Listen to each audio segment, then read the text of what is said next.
Leave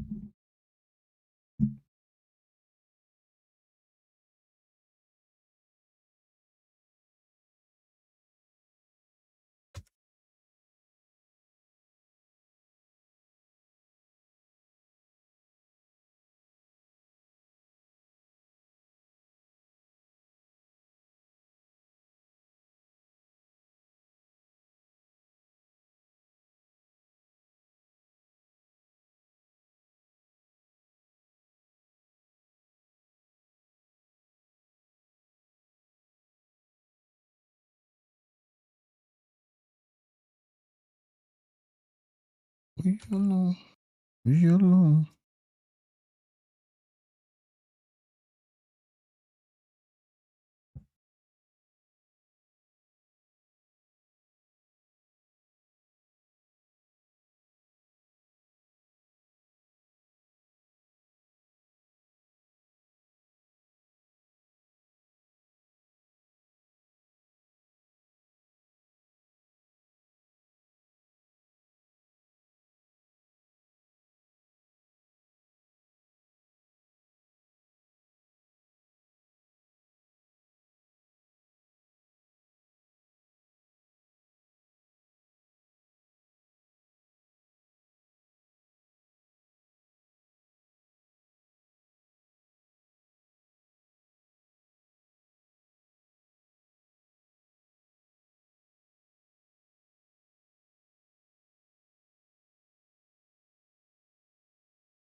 Mm.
Okay, welcome back, everyone. It's a late night stream and the early morning stream, depending on where you're streaming from.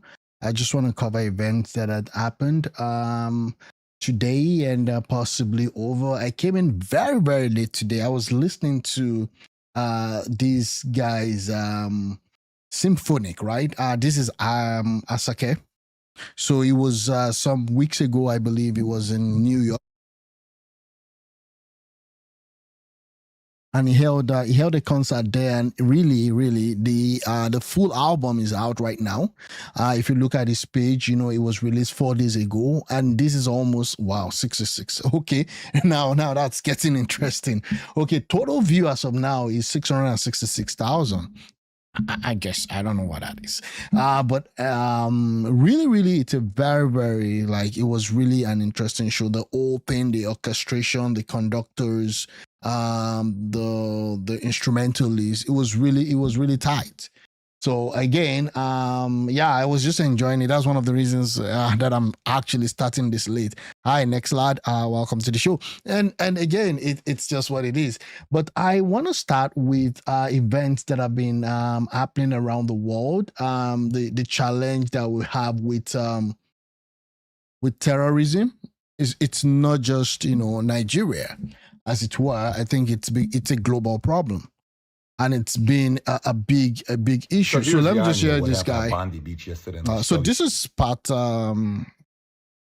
Bet David or something, PBD, the irony, Patrick Bet David, right? The irony of the terrorist father and son who killed 15 innocent people, ages 10 to 87 at, I don't watch this specific time. Okay, yeah, thanks a lot. I cover global events, things that are happening at the moment. So yeah, that's it. So I hope Americans are paying good attention. You say it's the only word for which God, which scripture, where does God claim? So let me just listen to this. Muslim terrorists killed 15 innocent men and women ages 10 to 87 years old, with 42 hospitalized, while a man named Ahmed Al-Ahmed, who happens to be Muslim at 43 years old, steps in, we've all seen the video, takes away the weapon. There is a contradictory account of that. Some are saying he's actually not a Muslim. The guy that came in, took the weapon and all that. Some are saying he's a Christian. I don't know. Right now, I think he's in the hospital recovering at the moment. And I've not seen any major news to either contradict or not. It's shot twice, is celebrated as a hero, which he ought to be. But you know what the irony is? The irony is even one good, peaceful Muslim man couldn't save the life of 15 innocent human beings celebrating Hanukkah, which is what their religion is about, from two Muslim jihadist extremists from killing them. So I don't care if 90% is peaceful. The 10% true believers, jihadists, that hate what America stands for, that hate the Western ideology, that hate us protecting women, us allowing women to vote, that hate the freedom of speech model that we have, that hate the Second Amendment model that we have, that hate the capitalistic society that we have. And we have to sit on the sidelines and be worried about being called Islamophobic. Really? Again, let's look at it this way.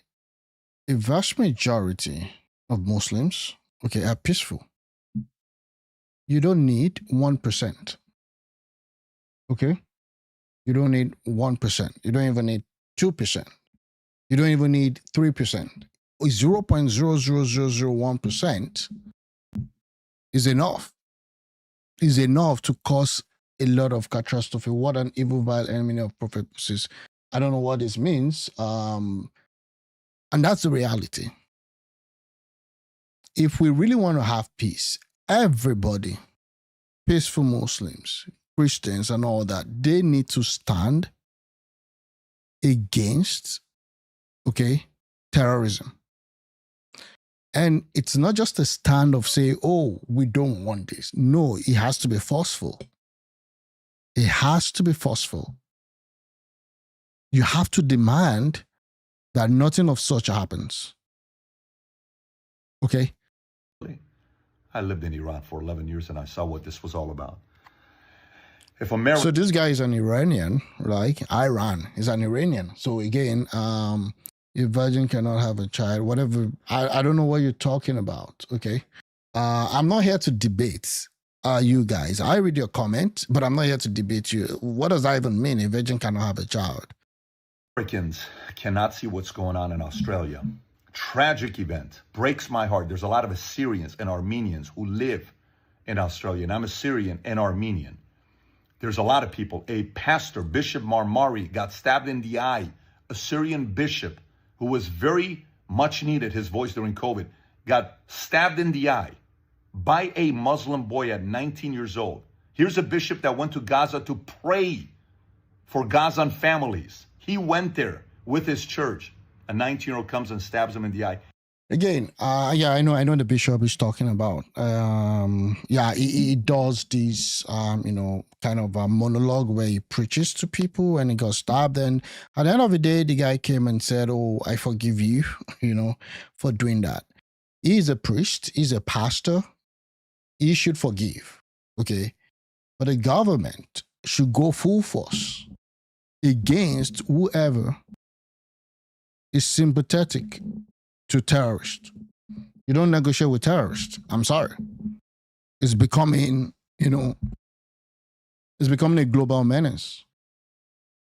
I don't need to prove you wrong.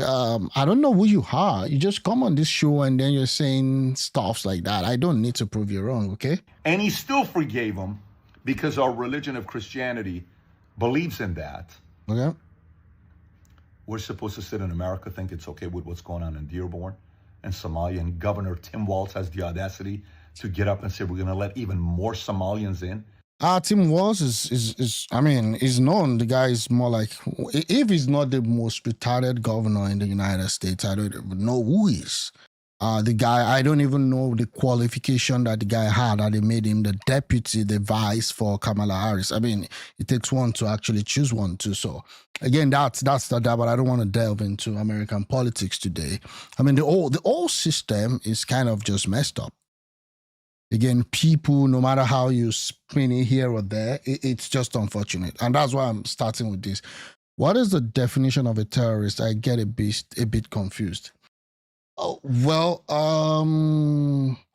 a terrorist is someone who terrorizes someone. And I know that's lame and that can be kind of moronic, but I think that's just someone who terrorizes another person is a terrorist. Someone who doesn't allow others to be and let be. So who is a terrorist? And you can spin it here or there, but I think a terrorist is just someone who terrorizes other people. And if you don't let other people live their life, I think you are a terrorist. That's my opinion and my thought about it. A terrorist is generally defined as an individual or member of a group who uses unlawful violence, intimidation, or threats, often targeting civilians or non-combatants to achieve political, ideological, religious, or social objective. It can be acts like bombing, hijacking, assassination, or cyber attack intended to create widespread fear or coerce government or society. So again, that's the generic definition. For me, if you go about maiming people, I don't believe that there is bandits and then we have terrorists. And then we have other stuff that they tag them. If you terrorize other people, if you go against people such that they live in fear because of your violence, I think you are a terrorist.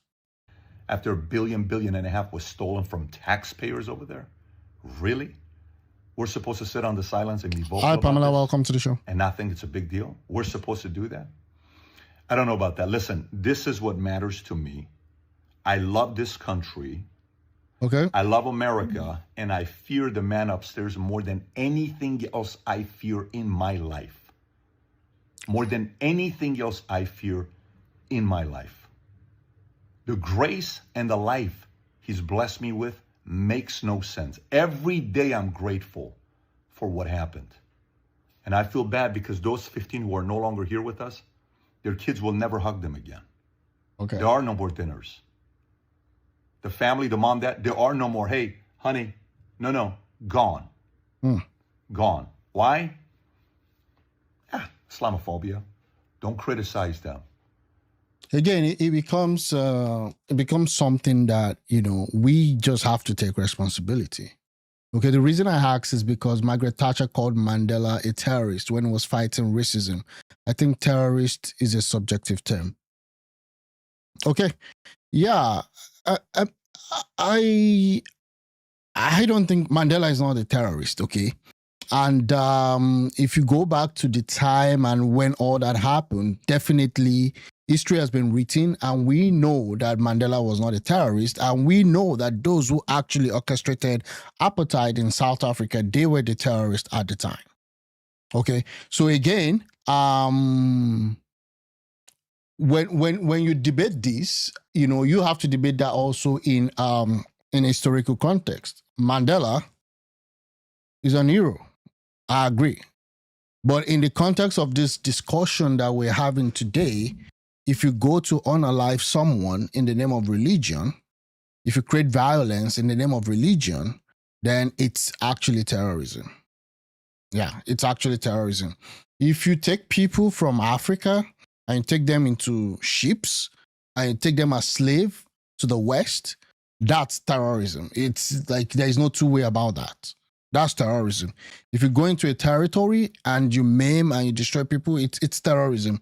And again, over time, over time, that was one of the reasons why the United States had to actually fight the Civil War, because then it was more of a decision like, do we want to continue like this? Of course, a group of people wanted to keep slavery going, and then you had the other group that didn't want that. And that actually led to a bit of war. They're peaceful. Why don't we pull up some data? Do we not see on Snap, when all the Snap government shutdown was taking place, who took advantage of most of our SNAP programs? Who was it? Which immigrants took advantage of the SNAP? So I'm going to move on. I'm going to move on from this.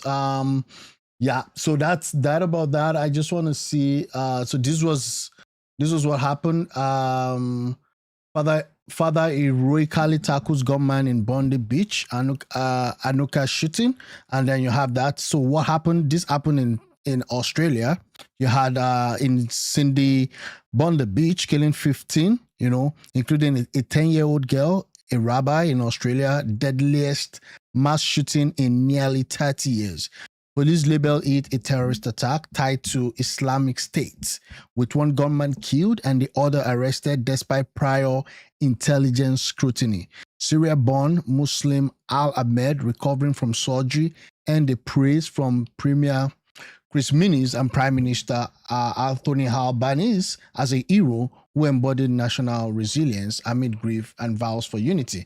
Okay, so this is where we are. And again, there's been debates here and there with respect to what happened. So this was the guy. Okay, now they're saying that the guy that actually saved people is actually not a Muslim. Now, I don't know if that's true. They're saying he's actually a Lebanese Christian hero, Ahmed Al-Ahmed. I don't know if that's true. But again, that's another report that we got from X today. We'll see what happens, but it's just quite unfortunate that you have all of this stuff happening. I think this is the Prime Minister, right?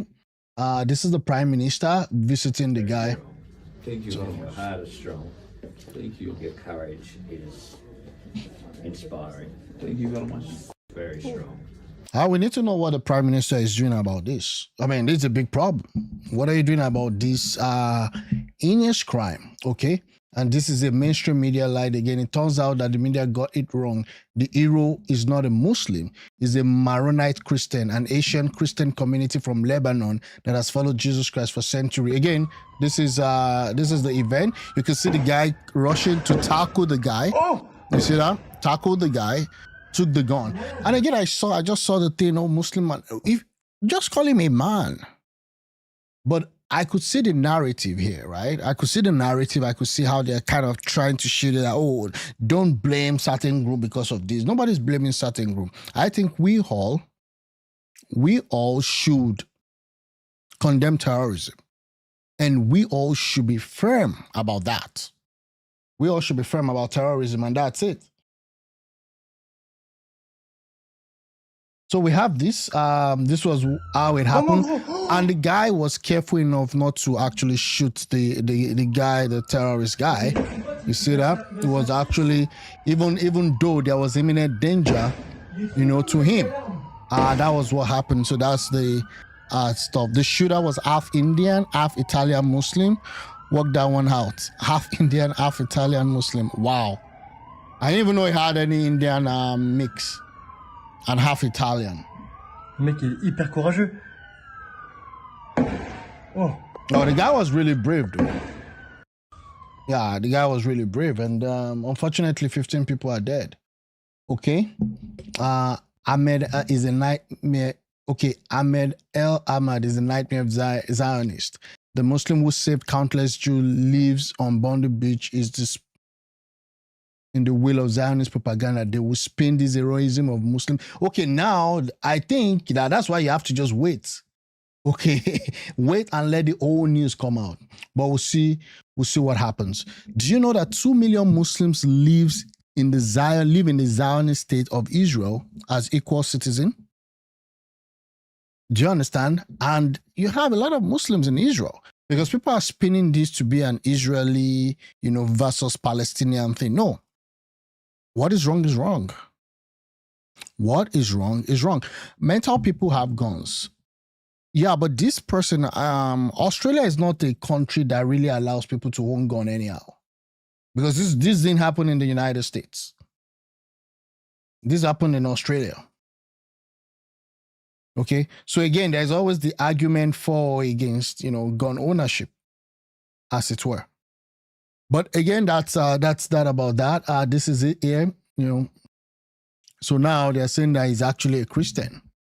The road that stopped one of the terrorists. We'll wait for more news about this to come out, but it is what it is. At the end of the day, what is bad is bad, and that's where things stand. Again, talking about ISIS, 2 people were killed. Okay, they are not equal mates. What does that mean? Let's see. CIA created ISIS, says Julian Assange. Okay, whenever you hear about a terror attack by ISIS, Boko Haram, Al Qaeda, or affiliated group, always remember that the CIA created ISIS, says Julian Assange, as WikiLeaks released 500K US cables. Okay, so I'm just talking about what happened again just today. Now, let me see what's happening. Iowa police chief revealing that his son is one of the soldiers who died in that ambush attack in Syria over the weekend. His name is Nate Howard. He was one of 2 National Guardsmen shot and killed by what the Pentagon is calling a lone ISIS gunman. His father posting this tribute. My wife, Missy, and I had that visit from Army commanders you never want to have. Our son Nate was one of the soldiers that paid the ultimate sacrifice for all of us to keep us all safer. The Army just releasing the name of the 2nd soldier killed, Sergeant Edgar Brian Torres Tovar, age 25, out of Des Moines, Iowa. A civilian interpreter also dead, his identity not yet made public. It happened as the men were on a counterterrorism mission in the town of Palmyra, southeastern Syria. The gunman also dead in the crossfire this past weekend. Oh, okay. Yeah. Oh, okay. I see what you're saying. Okay, they're not equal. Okay. I see that. Oh, United Kingdom people. Okay, so again, that's it. They are suppressed second-class citizens. Are you talking about the Muslims in Israel, or you're talking about the Palestinian? Well, from what I can see, what is happening right now, with ISIS and all that, I think Trump is trying to see how he could at least work something out with respect to, Europe, with respect to Syria, with respect to Israel and all that. And one of the things that, his supporters are criticizing him for is the fact that the current guy who is in charge of Syria usually used to be an ISIS member. Okay, but in Trump's own interpretation, he feels like, you cannot continue fighting forever. Let's see what happens. Let's see if peace will be brokered. Let's see if these people that are fond of killing other people will lay down their weapon. And we can always go back to, the United States started this and all of that. But we'll see what happened. You're talking about non-Jews in Israel? I don't think so. I don't think non-Jews in Israel are really giving that second class. A lot of them are actually doing well. We've seen some of them actually hold, positions. Some of them have even sent, I think a previous prime minister to jail in Israel. I mean, look for that if you want that evidence badly. If you're talking about the Palestinians, I do agree with that. But when you talk about just non-Jews in Israel, especially the Muslim Jews, I don't think that they are necessarily subjugated to, that second-class status. But I might be wrong, though. I might be wrong. But that's just my thought. But we've seen them, some of them are judges. Some of them are actually, they hold respectable position even in Israel. From what I understand. But again, that's that about that. I just wanted to touch on that and what's happening, on the international front with respect to insecurity, with respect to terrorism and the likes. Black Jews are oppressed. Even the Ethiopians, Black Jews, they are oppressed. Okay. I mean, it's not my area of strength, so I would have to definitely look into that. But again, I know that Christians in Israel, they also get persecuted in a way. Like you have them spit on. We see videos of that happen. Them spit on anytime they're doing their Easter stuff or they're doing their Christmas stuff. We actually do see see that. It is what it is. So earlier this morning, I was talking about Okafor, Okafor debacle. Let me just put it that way. That story has gone viral, has gone way viral. And I don't know, a part of me wants to talk about politics. A part of me just wants to talk about some things that are happening. We also spoke about what Dangote is planning to do. And then we'll see what happens. Okay, so let's see this. I did talk about this one in the morning about this guy. Let me see if I can still get it. Okay, this is it. We told you that this thing will happen, but you never believed us. We told you when you came up with unnecessary excuse to leave our brother. So apparently, this Doris Ogala, the woman has been all over the internet over the weekend, on the case of this guy, is it Chris Okafor, who has gone ahead to possibly marry or about to get married to another lady. So we had this Chris Ogala come out to say, well, this guy promised me marriage. I thought I was going to marry him, but he just dumped me for someone else. Now, this guy is coming out to say, actually, this woman should not be pitied because she left her husband to follow this Chris Okafor. We told you that running to Pastor Chris, nothing will come out of it. A lot of you do not even know the story. Forget about how Doris came out on the social media and started shedding crocodile tears that Pastor Chris have left her for another woman. A lot of you do not even know the story behind this because she is very ashamed to tell the real story. 2019, that is the picture you guys are seeing on my screen. Doris got married to our brother, Kinsley Mazi Anyanwu. Yes, as a matter of fact, that union did not even produce children. Before you know what is happening, because Doris started an affair with Pastor Chris, the next thing was she came up with the fact that her marriage. I don't even understand this whole situation where, like, this guy is a pastor. And again, I know that, he's still a man, right? He's human too. But how do you leave your husband to go to follow a pastor? And again, why did the pastor even accept to be in a relationship with you? Because it doesn't make sense. And this guy is still actively ministering. Marriage to Chris, her marriage to Anyanwu was a bitter cola. Because she started an affair, because she started meeting Pastor Chris, thinking that Pastor Chris will marry her. Doris, you left our brother. You ran away from our brother with unnecessary allegations. And you think that Pastor Chris will get married to you. We told you that nothing will come out from that relationship. Okay. But you thought that we were joking. Today, it has happened in your eyes. It has happened in your eyes. All those allegations, because you just want to have a reason to leave our brother. Okay. You piled up those allegations on his head. You felt that Pastor Chris was more influential, was richer, was possibly more handsome. That was. Well, they said beauty is in the face of the beholder. Adeleke issue. We're going to get into Adeleke's issue, actually. Let me see if I can get something. Our brother, Mazi Anyanwu. We told you and you never believed. And today it is happening. And you come out to the social media thinking that people will believe you. Make sure that we expose everything that happened. You think you can cheat another person with another man, and at the end of the day, everything will be okay for you. A lot of people do not know this particular angle, and that is why I'm bringing up to the social media. Your marriage to our brother, Kinsley Mazi Anyanwu, you offended him when he did not do anything to you. You left him after making up unnecessary allegations against him, and you think that providence will not judge you on this. Today it is happening. For people that are beginning to think that Pastor Chris did anything to to Doris, Pastor Chris did not do anything to Doris. It was karma that played out in all this. Yes. Doris got married to Anyanwu in 2019. After a few years of marriage, she came up on social media. Okay, so again, that's his own story about that. Davido observes as President Tinubu.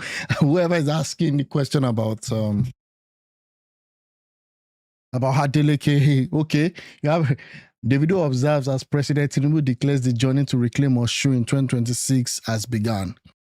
Yeah, it's quite interesting what's happening in Osun State, and again, I must say that there is just so much twist to that, event. The last time I checked, I think the guy defected 6 days ago.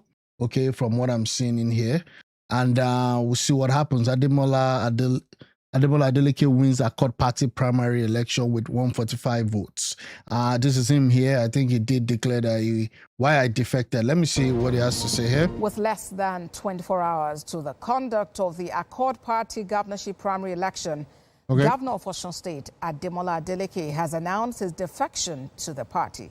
He made the announcement at the government house in Osogbo while addressing members of the State Executive Council, top government officials, and the leadership of the Accord Party in the state. The governor... So he has defected to Accord, but now there is also an issue in Accord Party. So they're not giving us this. Let me see if he has anything to say here before I move on. Okay.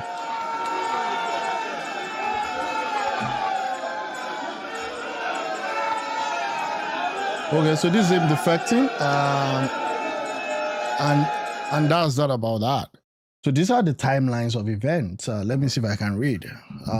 Okay, update on Governor Ademola Adeleke's defection to Accord Party as of December 15.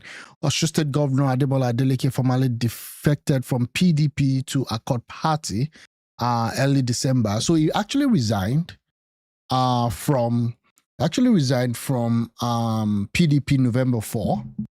It was actually kept until just a few days ago when he now made it public. Now, key reasons: internal PDP crisis, we know that. Alignment with Accord's warfareism ideology. I don't think that's the reason. It's just the PDP issue and the fact that PDP is weak at the center. Desire to protect its administration, achievement, and seek a stable platform. But now, even the Accord Party now, there's a problem there. Yeah. Okay. And Fubara joining APC. Fubara joining APC is another twist that I think is going to also matter a lot come 2027. Davido versus Sheyi Tinubu. Yeah, they're going to fight it out. We'll see. But again, we'll see what happens whether there's there's a faction. In fact, Accord Party now also has another governorship candidate.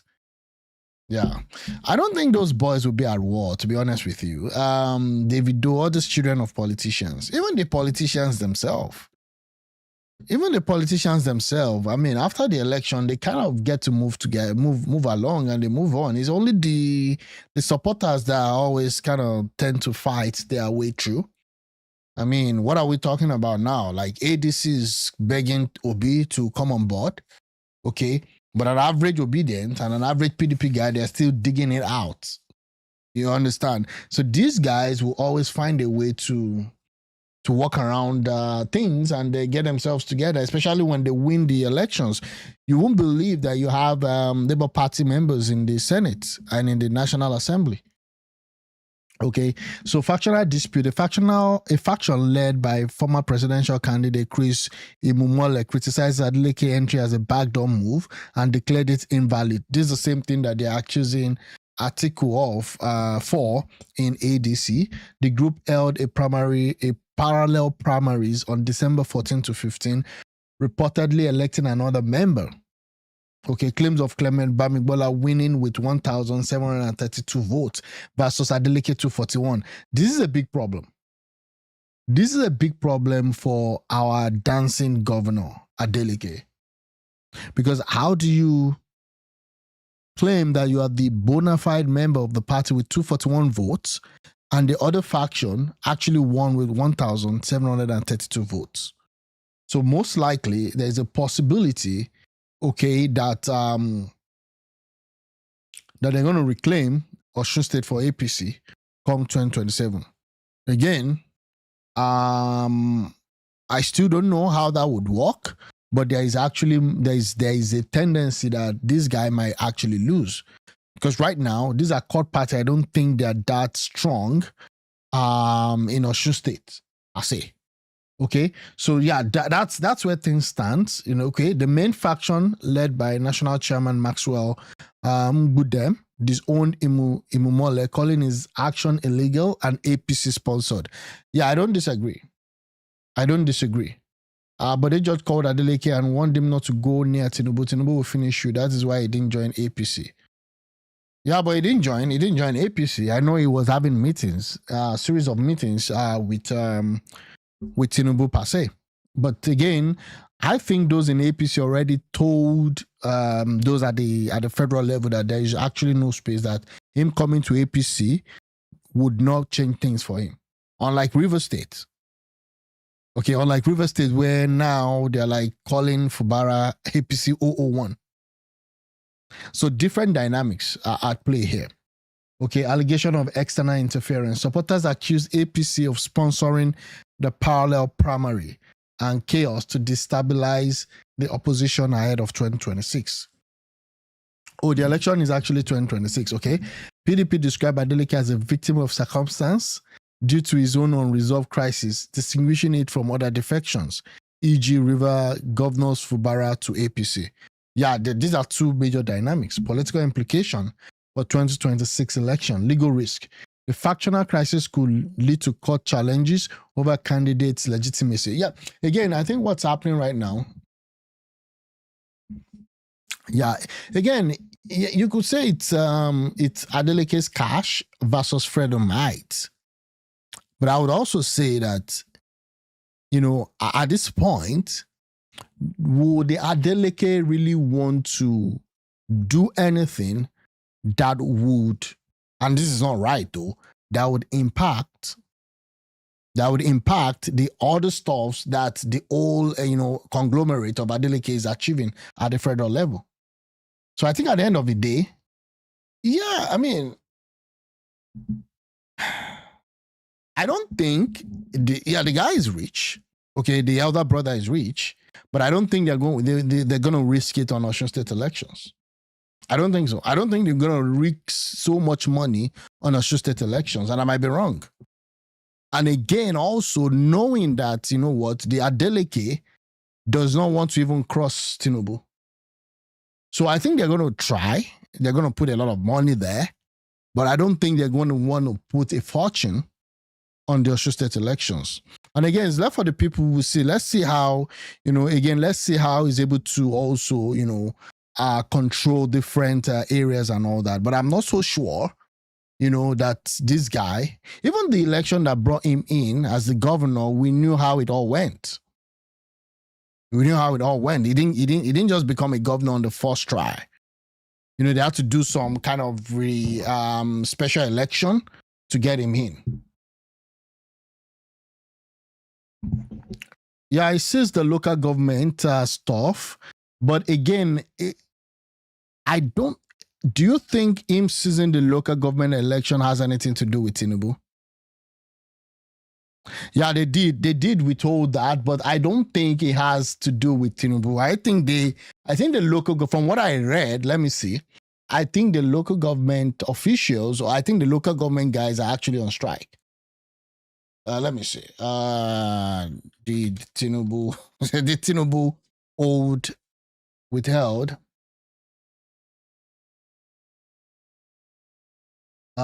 Before I type that, let me just see if I can actually see anything with respect to Accord Party faction here that can actually tell us the state of things.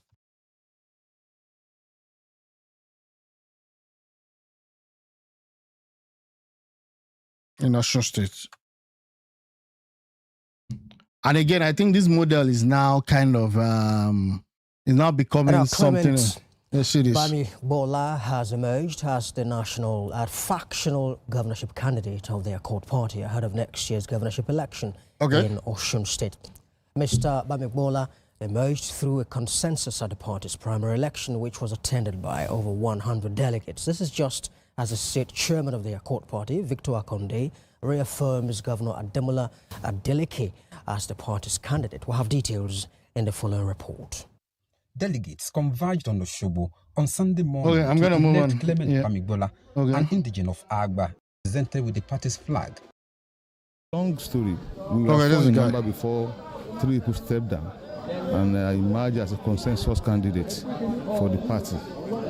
So I really appreciate the effort of the national leaders of the party and the state ESCOs for dreaming it fit and keeping it necessary, such that today's primary program was a huge success. Shortly after, the Osun State chairman of the Accord Party, Victor Akande, addressed journalists, dismissing the governorship primary conducted in the name of the party, describing it as a deliberate attempt to undermine the peace within the party.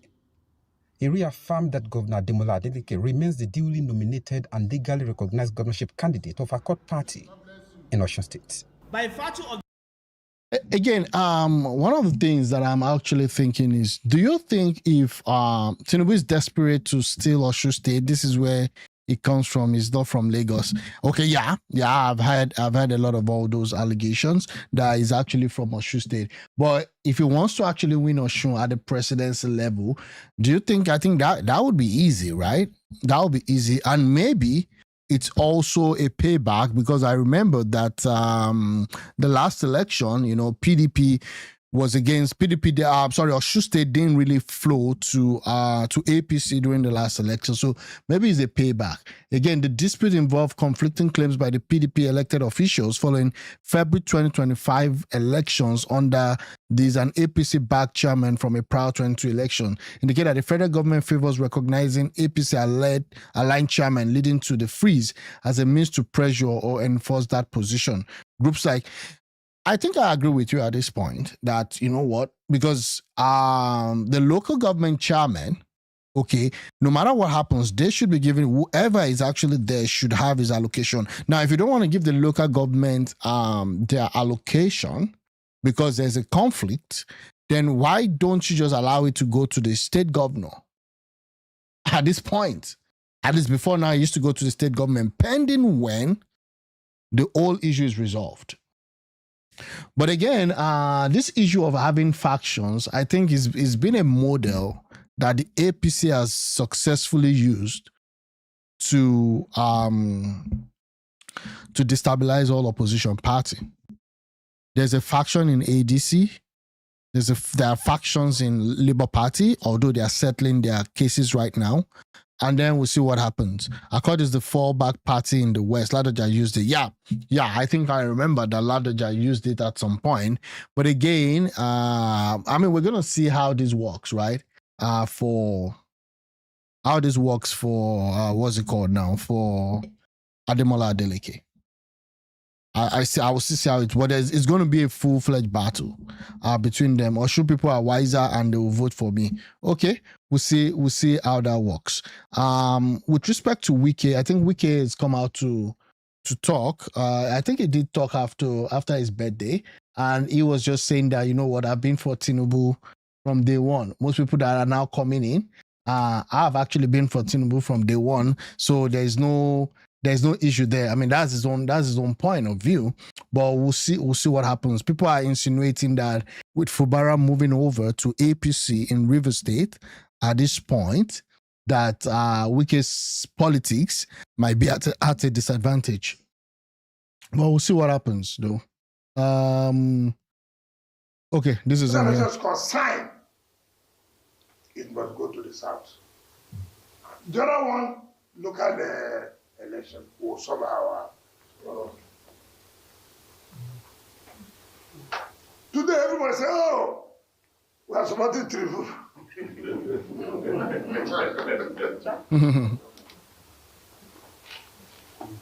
I don't know how many of them will come and say, nobody came out. I have never hidden my intention, I've never hidden my position. Everybody in this country knows right from day one. I said I will support Tinubu. Most of them couldn't come out to say it. Okay. Now opposition has been crumbled. Opposition has crumbled because of you, right? You're part of the problem that made opposition to crumble. So now I say, oh, we are supporting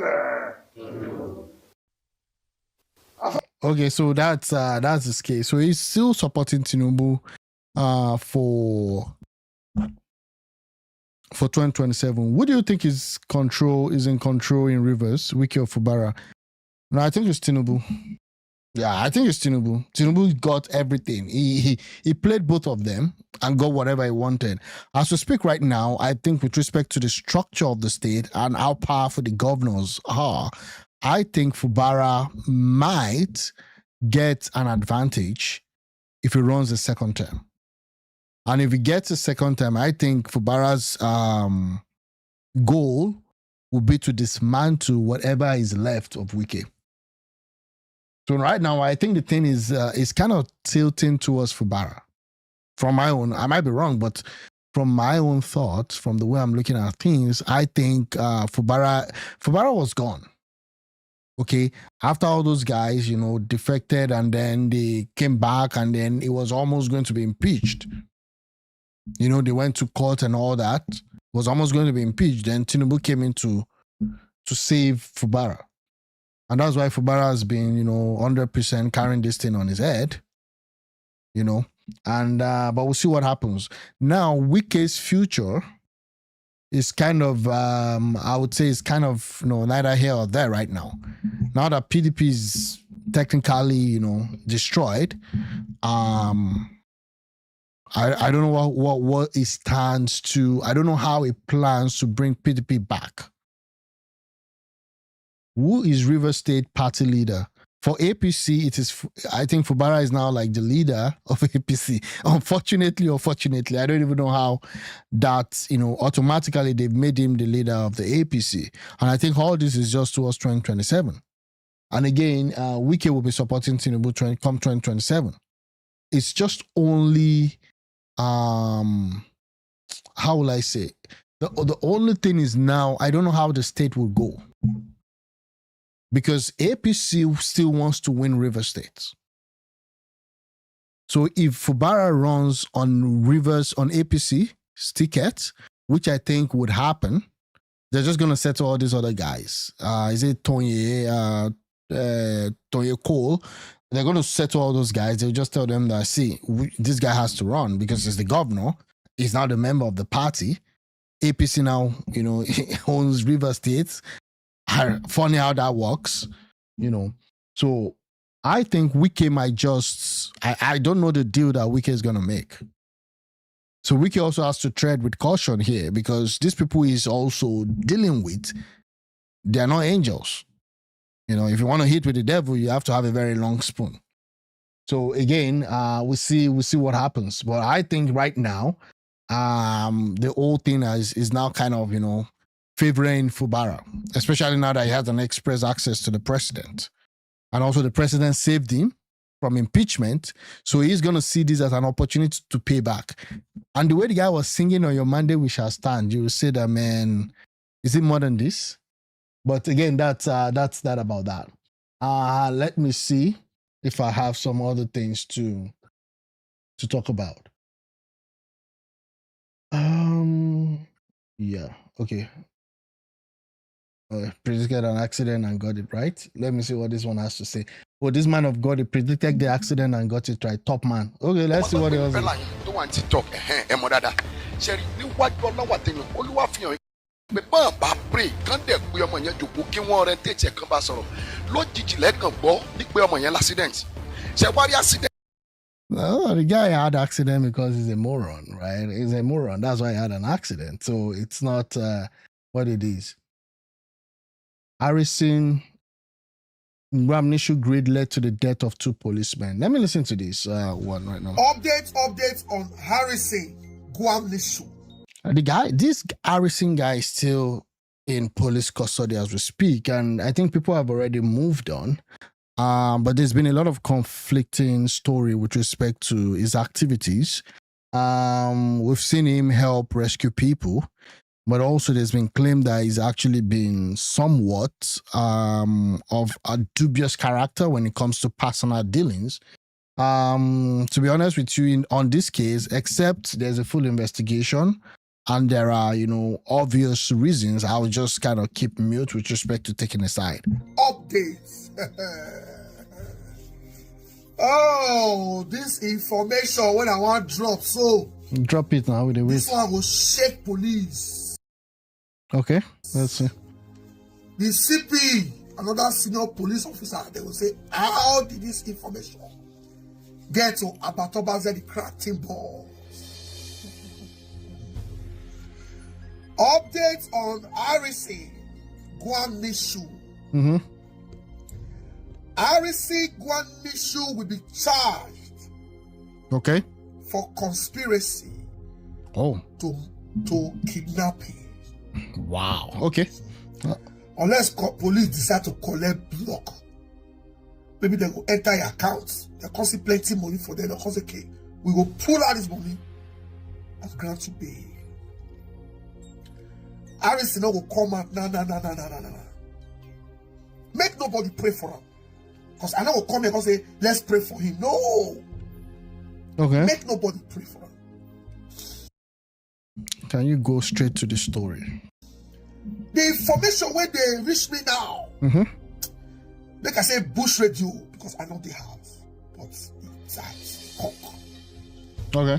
Now say, RC Guamishu actions, greed, lead to the death of 2 police officers. Allegedly, though. Ouchie. Oh, for Ouchie, that's Edo States. Okay. And this is the first time that Harrison Guamishu would be leading an operation in Edo State. And there's been a lot of conspiracy. There's been a lot of questions about what led, to these incidents. There's been one guy who they call, I think, Z04, is, I would say, a confidant or an associate of VDM. He's also been, featuring in all this kidnapping cases. How is help people raise money and all of that. Allegedly, the Z04 reached out to Harrison and called Harrison to come to Edo State to help rescue this couple that was kidnapped. So let's just listen to this guy. I doubt if Z04 or VDA get this information. Again, I don't even know if this is true, but okay. That very day, after kidnappers do their drama, say money not complete, as they drag for station, they say that the DPO talks and make him men enter inside bush. So that means those kidnappers are around. So they enter inside bush, go confront the kidnappers. Because I don't already tap where the day, not far from them.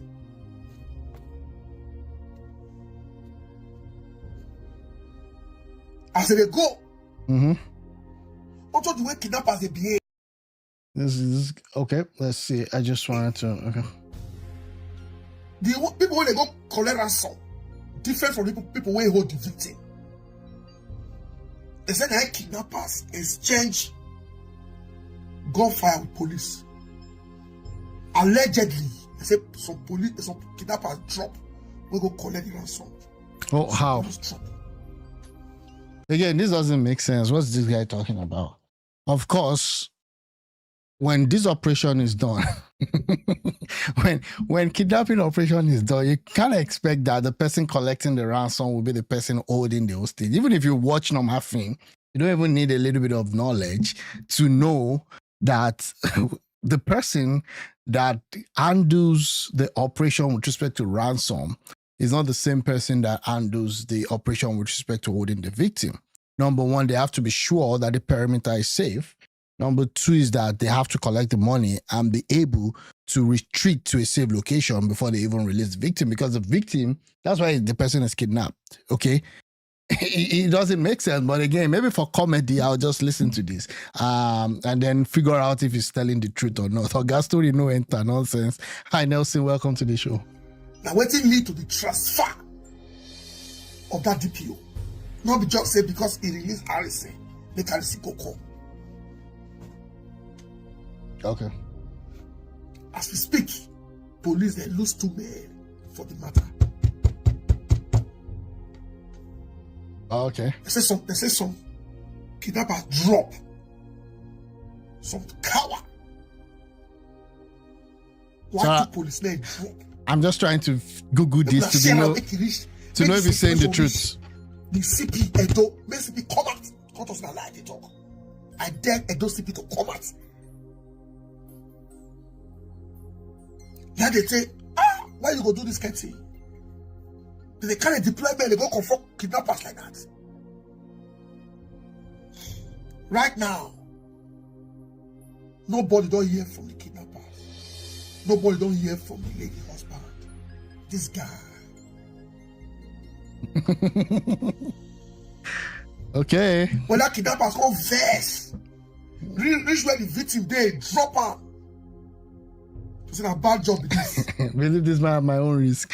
I even want to know because it said that the DPO was actually transferred. So I'm just searching now to see if it's actually true that the DPO was transferred. But I mean, apart from that, every other thing is saying. Then one other thing is this. Really, we've not heard about the man that is still in the kidnapper's net. We've not heard about anything from anybody. The only thing we've been seeing is VDMs. I don't know if it's more like a video trying to mock Harrison, and he's been releasing those videos in quick succession. Except for that, I don't have any other thing. Because we speak. You say kidnappers never reach out.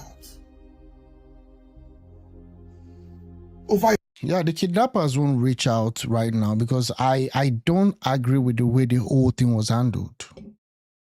I don't. From the police standpoint, from VDM standpoint. I mean, you made a video and then you said, oh, you told out. And then shortly after you made a video and then you made another video. And the man that was captured is still in custody. So there was no regard for life. Again, individuals doing the work of the police force, it's even a no-no. Now, at times, they actually recruit experts, to help with negotiation and all that. But even that being said, this whole thing has turned into content creation, turned into a big industry. So there's a possibility that there's a lot of nefarious activities going on. Okay, so there is no confirmed report of Archie policemen losing 2 officers in the Harrison Gamnishu case.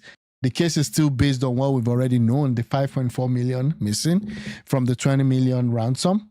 The wife was released, okay, and the husband has not yet been released. So that's what we've got. There's really nothing, okay. But then... we're going to 2 weeks. Almost 2 weeks, matter. That would be so. That would be so. Until they sit down, this woman, husband, Harris not get where they go. And another question I ask people is, how do we even not know that possibly some of those people in charge or some of those people coordinating with the kidnappers are even the police themselves? How do we know? How are we sure that they're not the one even in the whole conspiracy? Because the whole thing looks sketchy from the get-go. Okay. But again, that's just I'm not gonna dwell on this because there's no real stuff to it. Okay. Let's announce that he's gonna jump over a Lamborghini on the screen. Oh, is this guy out now? Because I learned that FRSC is gonna actually prosecute him because of what happened. But I don't know if that's really true. Okay, so let me go. I have some other bookmark. Let's see what's happening. Okay, I've seen this one.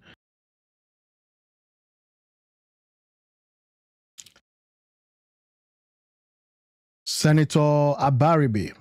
Let me see what he has to say. But I tell you, this giant has feet of clay. Yes. What is this giant of APC? He has feet of clay. So this is where this man go Daniel's revelation to talk about Tinubu. A feet of clay, okay, and the hand of an iron, right? at the election, he has legs. He has. So at the election, you are going to target the clay feet, even with the bronze and the silver body. If you get the feet, everything collapses. That's what will happen. Does it look like because they say Tinubu has never lost an election? Is that so? That is what, historically speaking. I do not think so. Everybody loses election. Could 2027 be a first for Tinubu? Yes, and you will see. That Tinubu can lose 2027? He will lose 2027. What gives you that confidence? Because I know what Nigerians are feeling outside. Tinubu never won the election of 2023. And everybody knows it. Those who want to bet, we said, fine. He has been declared winner. No problem. We acknowledge him as president. No problem. But we're going to meet him in the field. Okay, if Tinubu didn't win 2023 elections and you've not been able, and again, there's argument for or against, and you've not, and it's the president now, and we're in 2025 going to 2026, what are you going to do differently come 2027 to ensure that your claim that Tinubu didn't win election in 2023 does not repeat itself? I mean, that's the question. You could argue for that he won. You could argue against that, okay, fine, he didn't win. But what are you going to do differently? Because if this is the same thing you're saying, I've had people say, oh, that Obi had 800K in Lagos, they stole from his stuff and all that. And all of this, with respect to the shenanigans that happened in 2023. There's been also the issue with the beavers and the IREV and all of those. But what will be different as we go into the election come 2027? And I will see how he's going to cobble together that thing that will make him win again. It won't work. Because this time, everybody will be ready. It will no longer be an announcement at 3 a.m. before people will wake up in the morning. They will tell you, oh, yeah, that will not work anymore. This time, people are ready, and we are ready. So is the argument that people were not ready in 2023, is that the argument? Because I'm trying to figure out that we all knew that these people were in charge.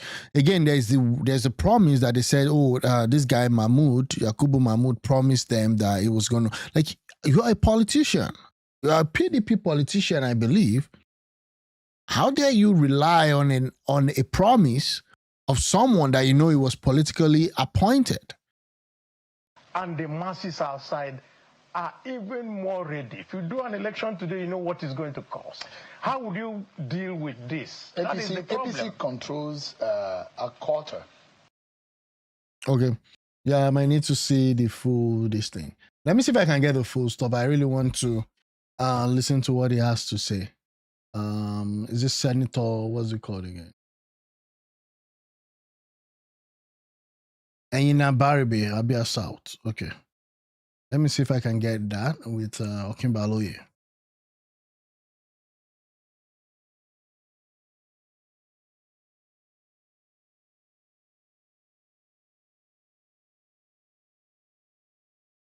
Okay, this is I'll consider defection. I will never consider defecting. Okay, I will never sing the mandate song 7 hours ago. Tinubu will lose in 2027. Let me just see if I can play this. Tinubu will lose in 2027.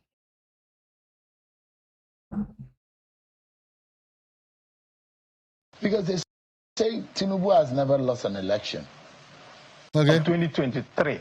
And everybody knows it.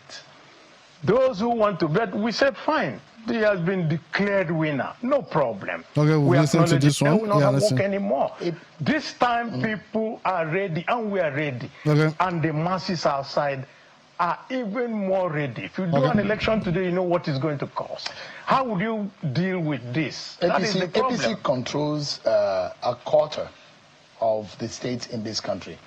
What is left for the for parties other than the APC is less than a third of the states of the federation. And you know, Ane, you are so experienced politically speaking that you know that structure wins election a lot of the times. I come from Aba.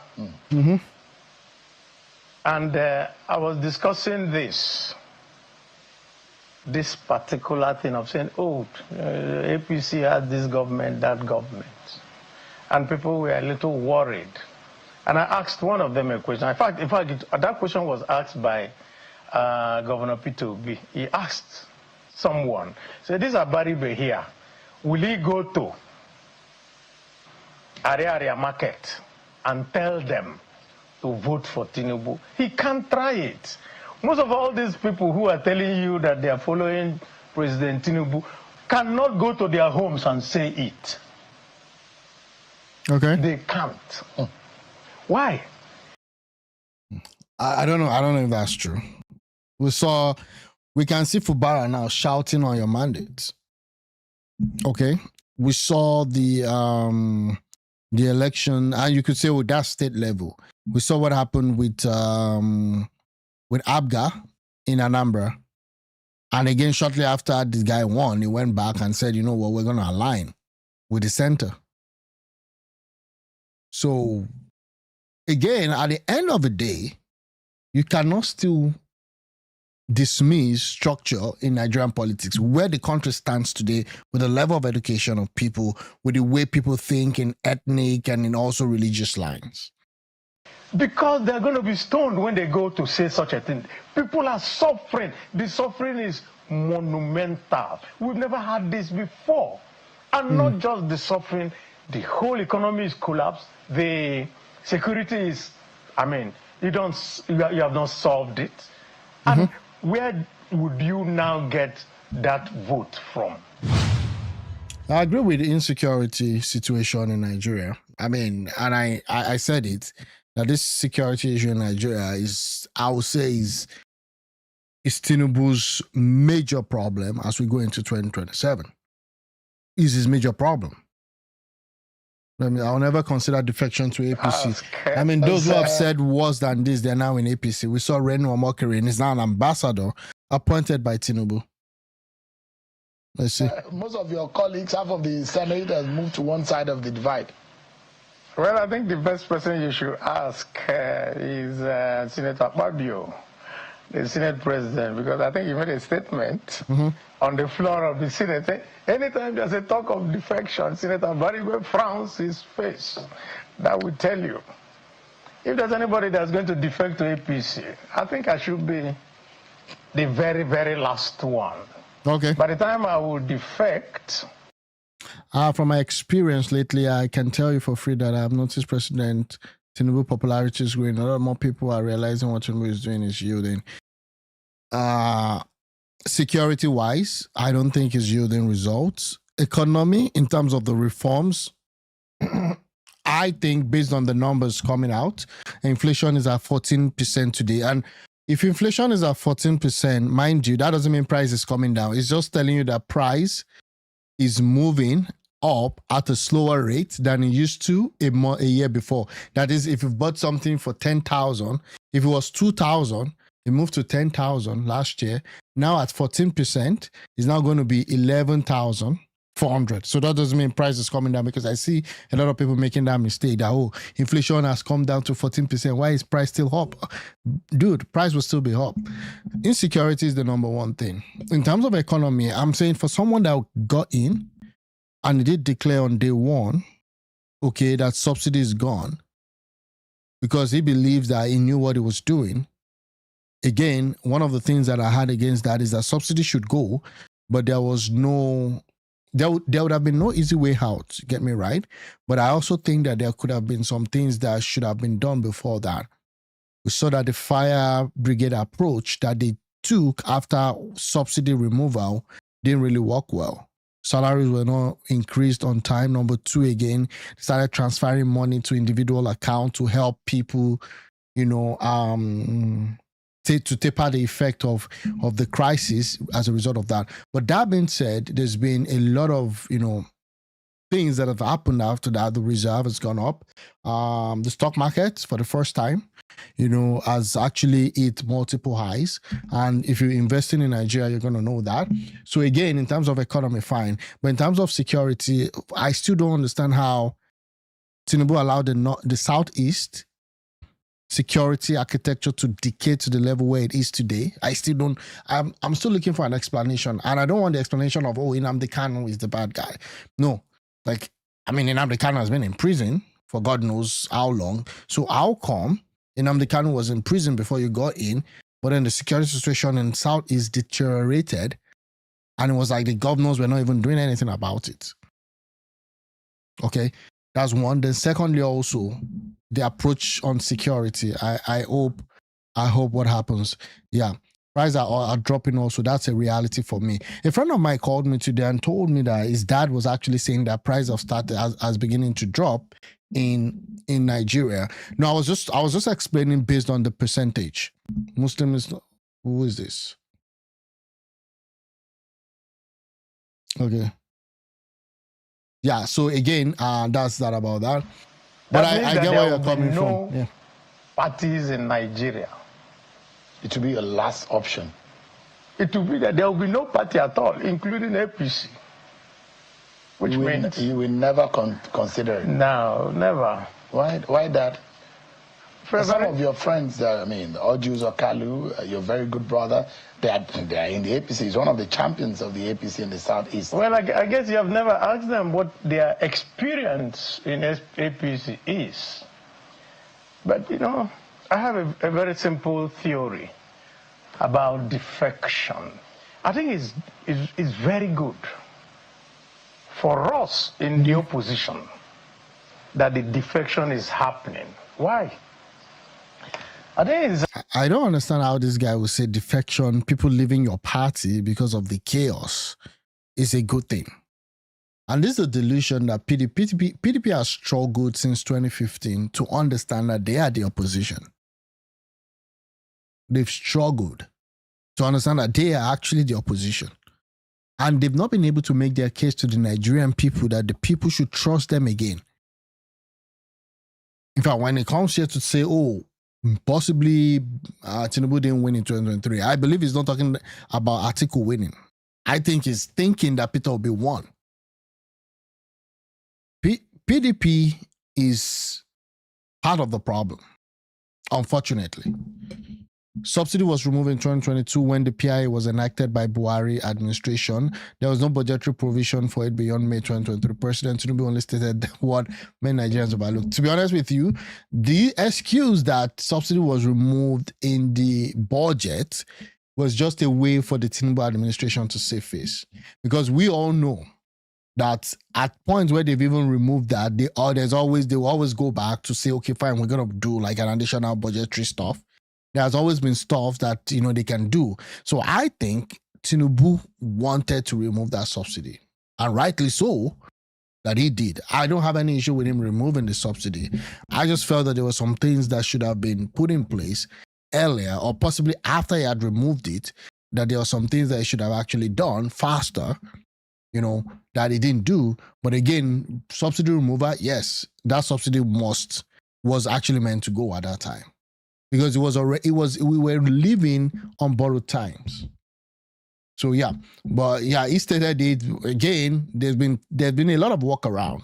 So I think you don't want to overlook the gut that Tinubu had to actually remove the subsidy. Remember that 2023 budget was prepared in 2022 before it came. Yeah, I do know. Sun Tzu that said that if your opponent is making mistakes, you don't correct him, you leave him.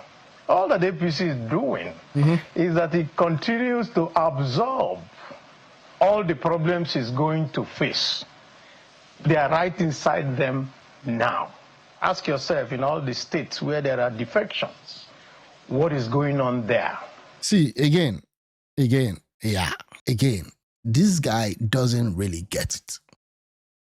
In 2015, they said APC was going to be destroyed after Tinubu comes to power, after Buhari comes to power.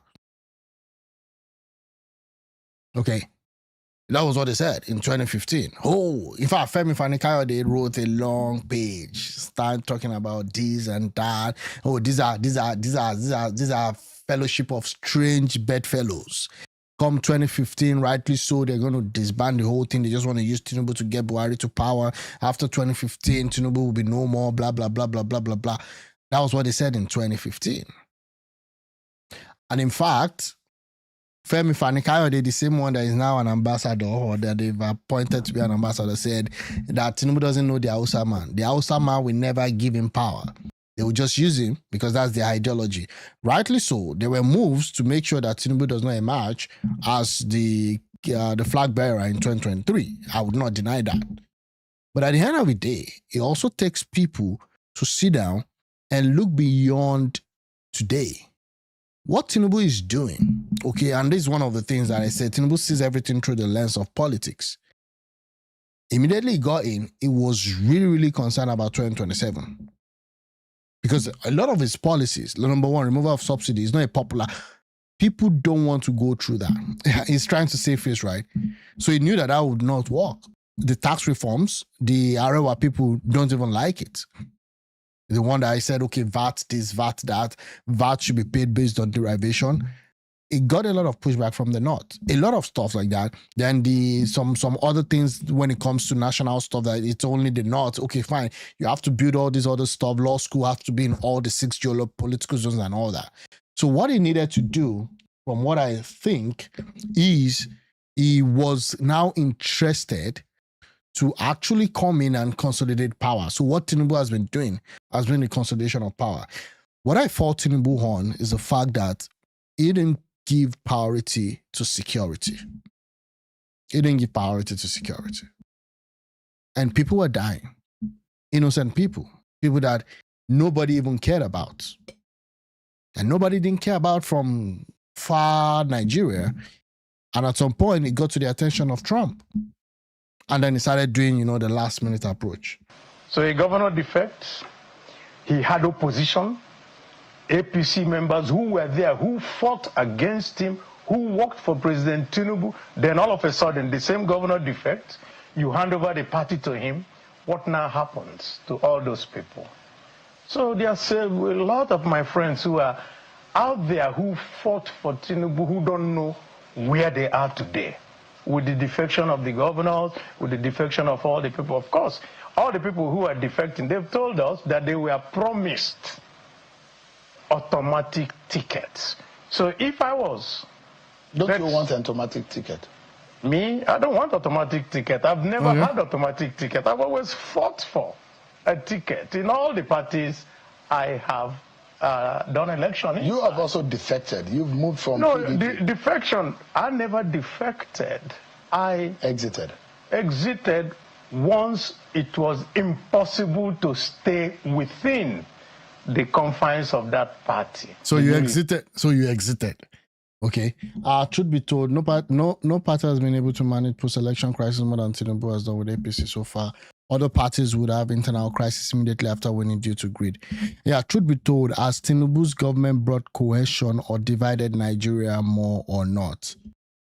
Divided Nigeria in terms of what? In terms of race relations or in terms of political divide? I think the people have always been divided. Okay, I think the people have always been divided.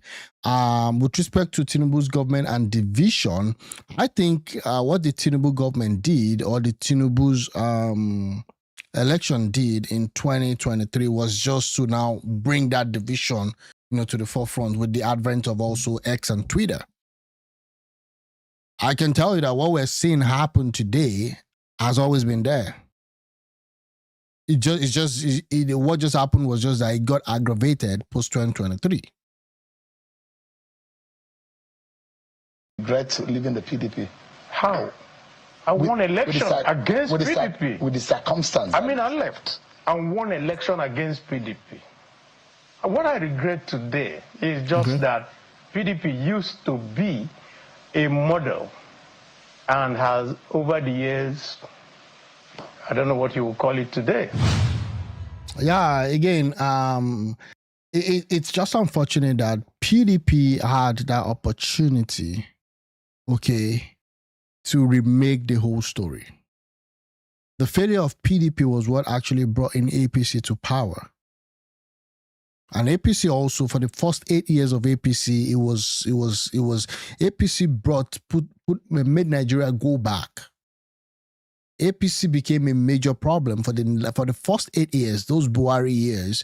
There was no direction, there was no goal, there was nothing. The guy was clueless about what's going to happen. He couldn't solve any problem. Most of his ministers were corrupt. The CBN governor was corrupt. You know, now they also carried, what's it called again? Ngige yesterday. And carrying Ngige is also a political ploy, because I don't agree that you go after someone because he went to see Peter Obi or Peter Obi went to see him. Yeah. So again, there's been a lot of those, arguments, and the way Tinubu also has been running things, I think there's an high-handedness in there. Okay.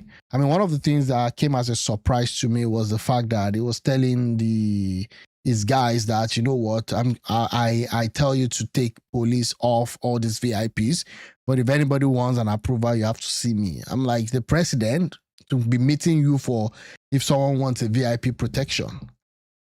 So that is where we really are now with respect to Nigeria.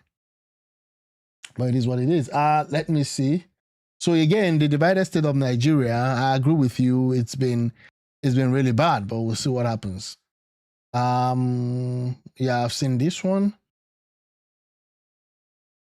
The faction of the Accord Party in Osun State has conducted its governorship election with Clement Bamigbola emerging as the winner and candidate of the Accord Party. According to Accord Party faction, Governor Adeleke belongs and is still preparing to conduct his own primary tomorrow. Okay, so this is already done. We've seen that. Let me see. Okay. Will not allow the tax reform. Let's see. Pull me out of order. Let me respond. Let me respond to you. Mr. President, you can have your way, but I will have my say. Okay, yeah, fair enough. You will have your way, but I can have my say. You can use the gavel, and I will use my voice. This thing is very sensitive. Our people why are your people have been dominated by this matter. When you say it's matter of urgent national importance, yes, we do have matters of urgent national importance. But even those matters normally is referred to the next legislative date or another. Okay, I think this was before that. I think this was the old tax reform bill. Northern Elder demand immediate termination of the FIRS French stuff.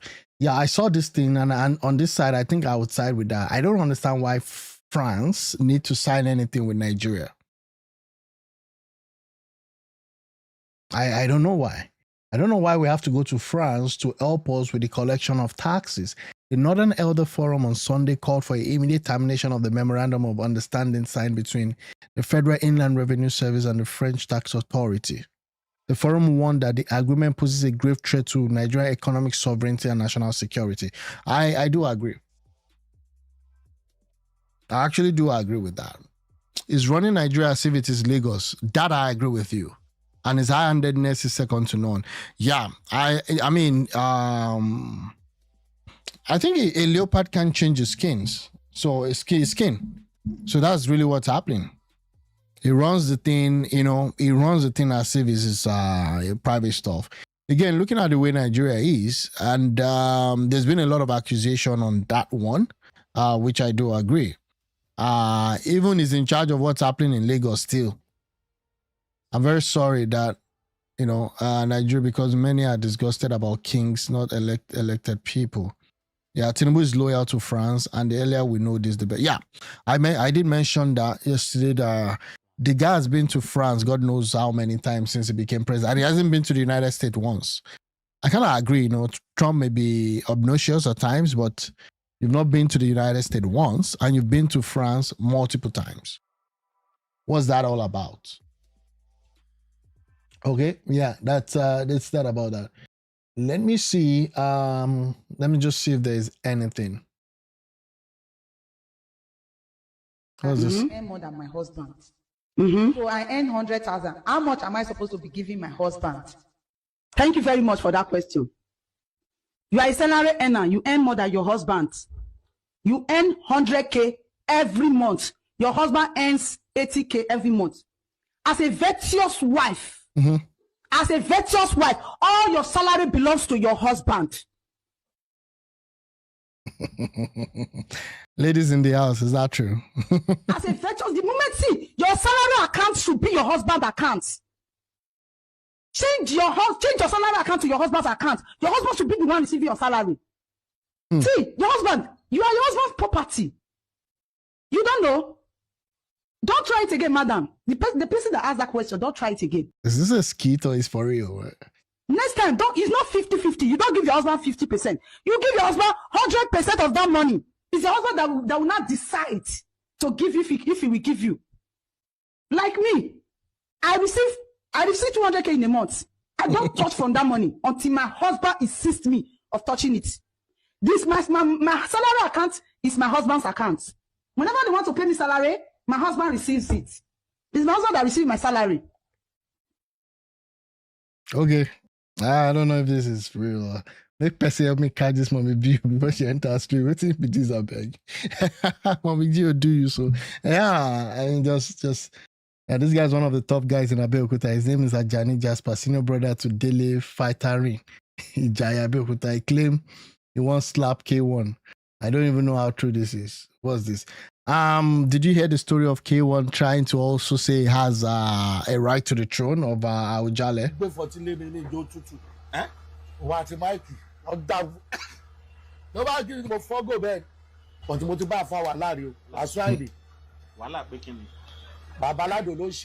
Okay, I'm gonna move on. I'm just yeah. I know skit makers that. What is this? Okay, I'm gonna move on. Okay, I'm gonna jump. So the problem with Pella, I think one of the problems that this guy has right now is this. Most of his content have been centered around him and Jarvis, right? And now that they're no longer together, really, there is really nothing more. So all the display that we saw, I think it has to do with just his immaturity. Again, him also and Jarvis not being together. I mean, he would have seen sizable drop in his engagement and all that. So that's why they always fight every now and then in the name of content. Now it says that he announced that he's going to jump over a Lamborghini Aventador on stream tomorrow in the UK. Okay. Now things will go won't kill me. I go dey do. Starting from today, I will want to risk my life. Tomorrow, I will be jumping that small car, that Lamborghini car. You guys should get ready. Around 12 o'clock tomorrow, I will be. Okay, so that's the content that is friendly. My day is relegated. He doesn't drink, he doesn't smoke, he doesn't go out. Sean Kuti shows off his favorite nephew. Okay, I don't. That's not interesting. December 27th, we go again. This time we're having a party after the cleaning. The generation that will bring change. Okay. Of December 2025, and this time I'll be sending money to your team coordinator so that they can cook rice. You know, this is a festive period. You get some people where they don't get food chop on that day. For each of the locations, we are going to be cooking rice. We will do small party, put food in the park and share it around. While if you bring DJ too, make them more fun. After you're cleaning, you go and have fun and have party. So of course, I'll just call the team leaders again, and the team leaders. Benway, we have Machiavelli, my brother. People where they gamble, now they try. So it's where they miss. Anyways, we'll move on. It is. Since I saw the engagement video, everything in my head was revenge. I wanted to storm his wedding, whether I get killed or not, Doris or Gala. Something has. Okay, so this lady yesterday got herself harmed as a result of the outburst she had because the lover of her life has now decided to move on with someone else. Apparently, she thought that she was going to get married to this guy, but again, the man of God said, no, get it behind me. Taking over me. since I saw that video of Chris' engagement. Okay. Everything on my body, my head was revenge. Okay. It was not love. It was revenge for all the things Chris did to me. As a matter of fact, I am to storm the wedding venue. From what someone told me, I don't know how true it is, sent me a venue and the date, 16th of this December. Oh, so the wedding is tomorrow. Okay, I would expect more videos to come out tomorrow. I am to go to Lagos. I am to storm there. You want to go storm a wedding because the guy decided no, that you're no more, his person. I don't know the agreement or the commitment you guys had, but again, that would be stupidity, right? Okay. If you have any issues with him, again, apparently you were married. You left your guy to meet this so-called pastor. That I get killed or not, I am to stop that wedding. That is what the devil has told me to do. Why do we always bring the devil in this thing? I mean, when you were doing all that, the devil was not telling you anything? The devil had decided to destroy me further, making me feel that this is a battle I have to win. I have to show proof. I have to bring our chats to let people know that I was beating Chris. I had to prove it. I had to disgrace him. I had to embarrass him. Well, Chris. Okay, so again, yeah, that's a new video. We'll see what happens. The wedding is tomorrow. I don't know if I should wish them happy. I wish them happy married life. I mean, it is what it is. Bridesmaid bestie helped her with her clothes and stood beside her all through her wedding day. Okay, that's interesting.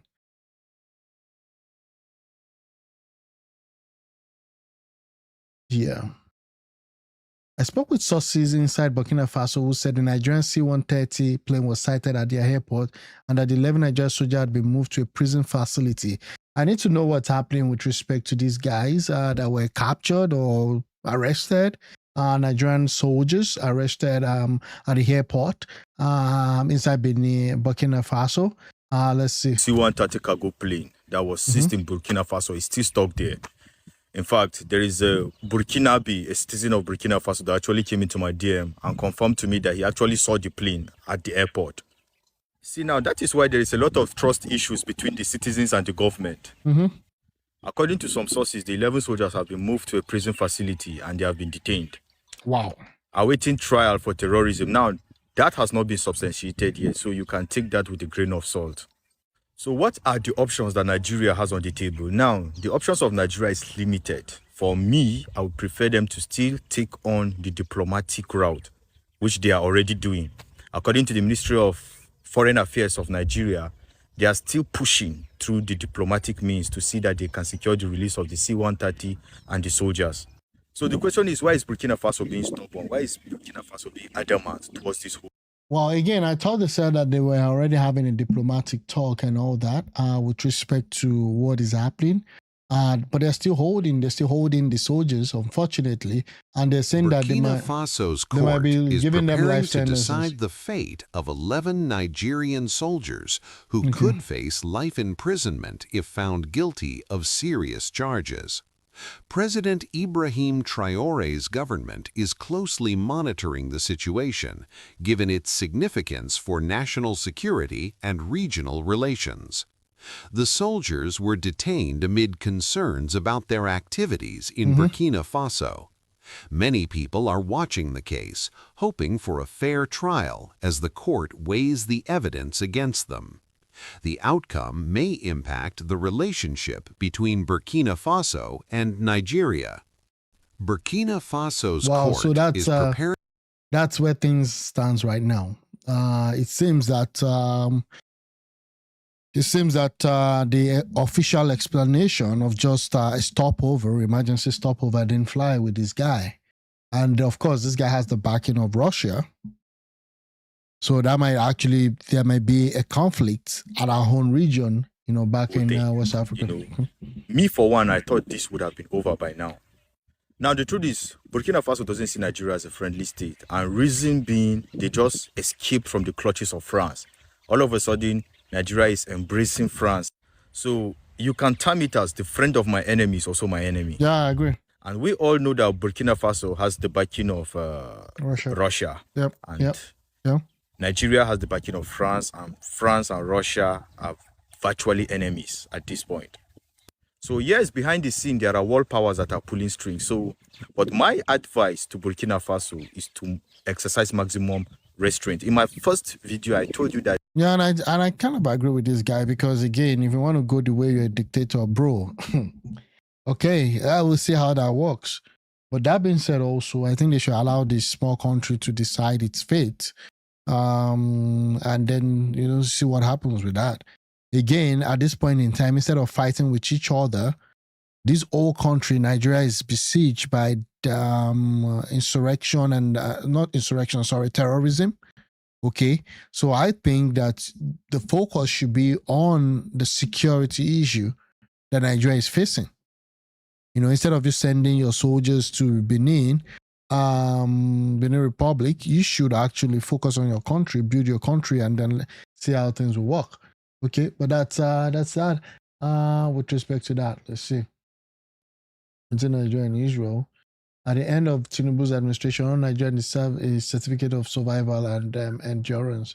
We'll see what happens. Harrison, Gwamnishu lawyer gives update on court proceedings. Okay, now I guess it's been charged to court. Let's see. I'm a lawyer to Harrison Gwamnishu, and I'm here with man of God, Lefty Somobude, comrade Lefty Somobude of the Edo Civil Society Organizations.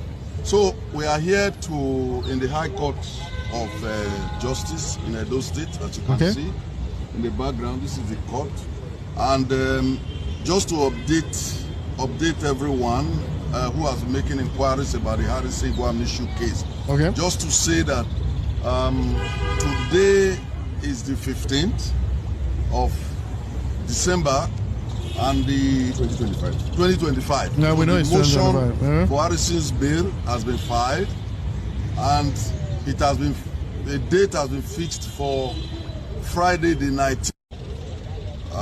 Friday the 19th. Okay, so by Friday we're gonna know what's Friday the 19th. Oh, okay, Friday the 19th of December. We're gonna see if they're gonna give him bail. This story is kind of an interesting one. I still don't know where everything is how it's gonna skew. There's been a lot of allegations that has been laid on this guy.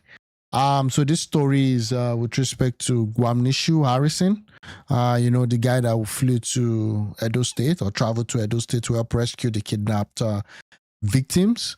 We know that there's an allegation that 5.4 million was missing from the ransom money. So now he's been detained by the police and has been charged. This is the lawyer. They went to court to work on his bail. So that's where things are right now. What's the information from this soldier of what is actually the reason they found themselves in Burkina Faso and where were they going? So the story was that they were actually going to Portugal, I guess, and then they had to have an emergency landing. Okay, that's the story. Okay, that's the story that we were told. But Burkina Faso is alleging that they actually had some nefarious activity. There's been the story that they were actually flying to get the coordinates of where all their security infrastructure and their army base is.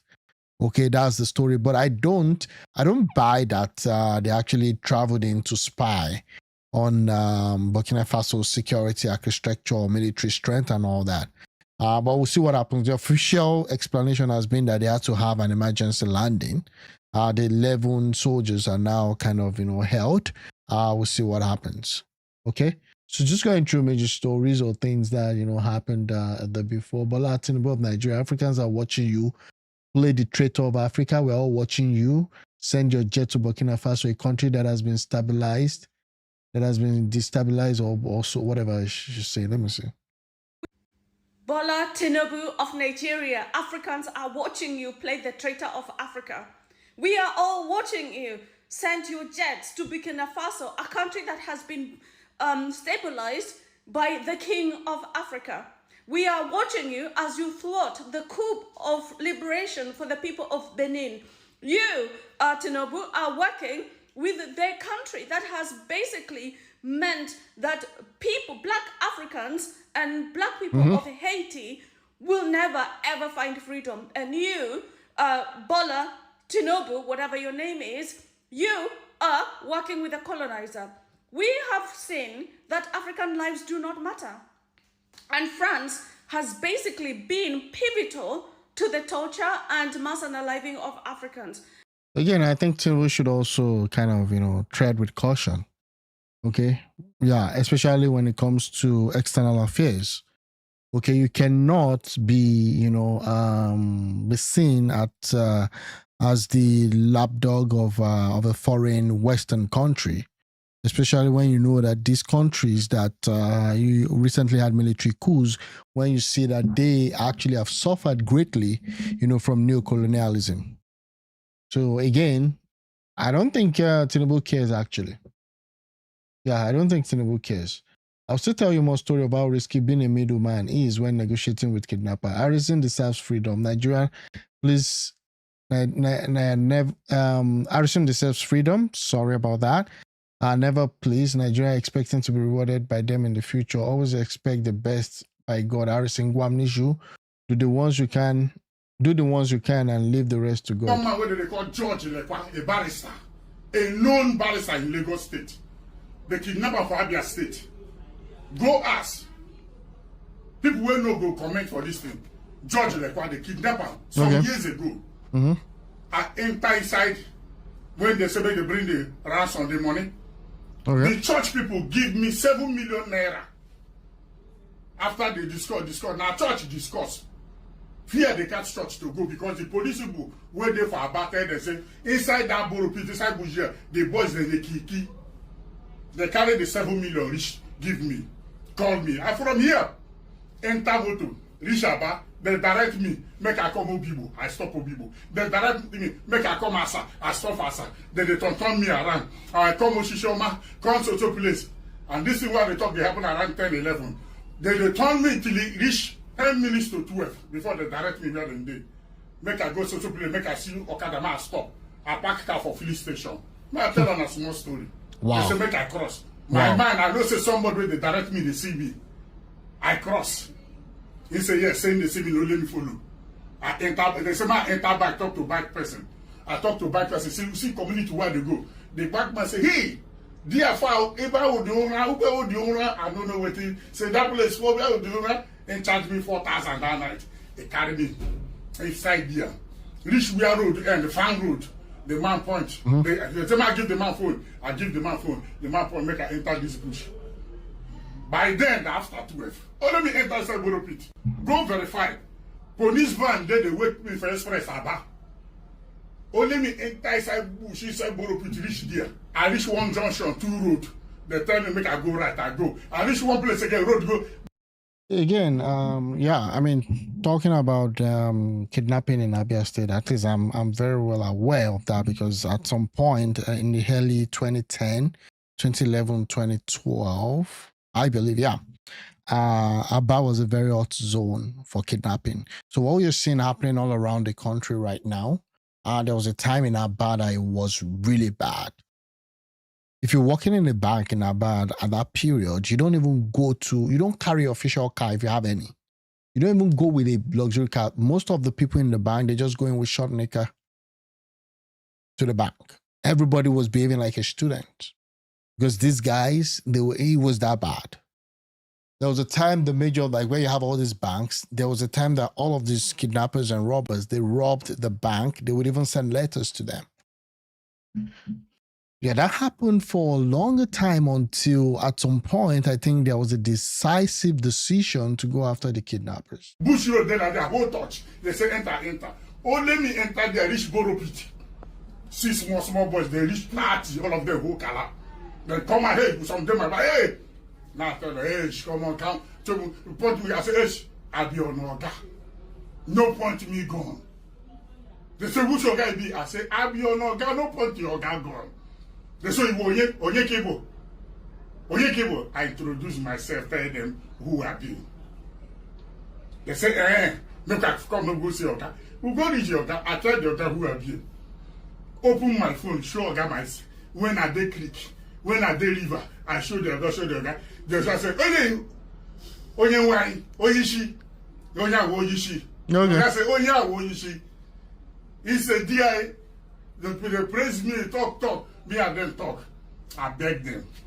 So can we say that it also takes one to know one? I don't know. I'm just saying. Because some people have been seeing comments like, this guy, how does he do it? That he actually goes in, he talks to them and all that. That are we sure that he's that clean? I mean, that's a question that people are asking. They talk to them.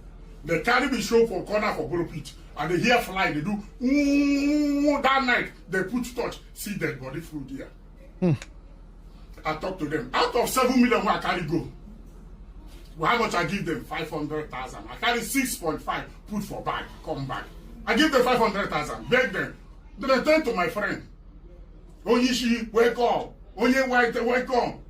They will talk. They escort me, come out Main Road.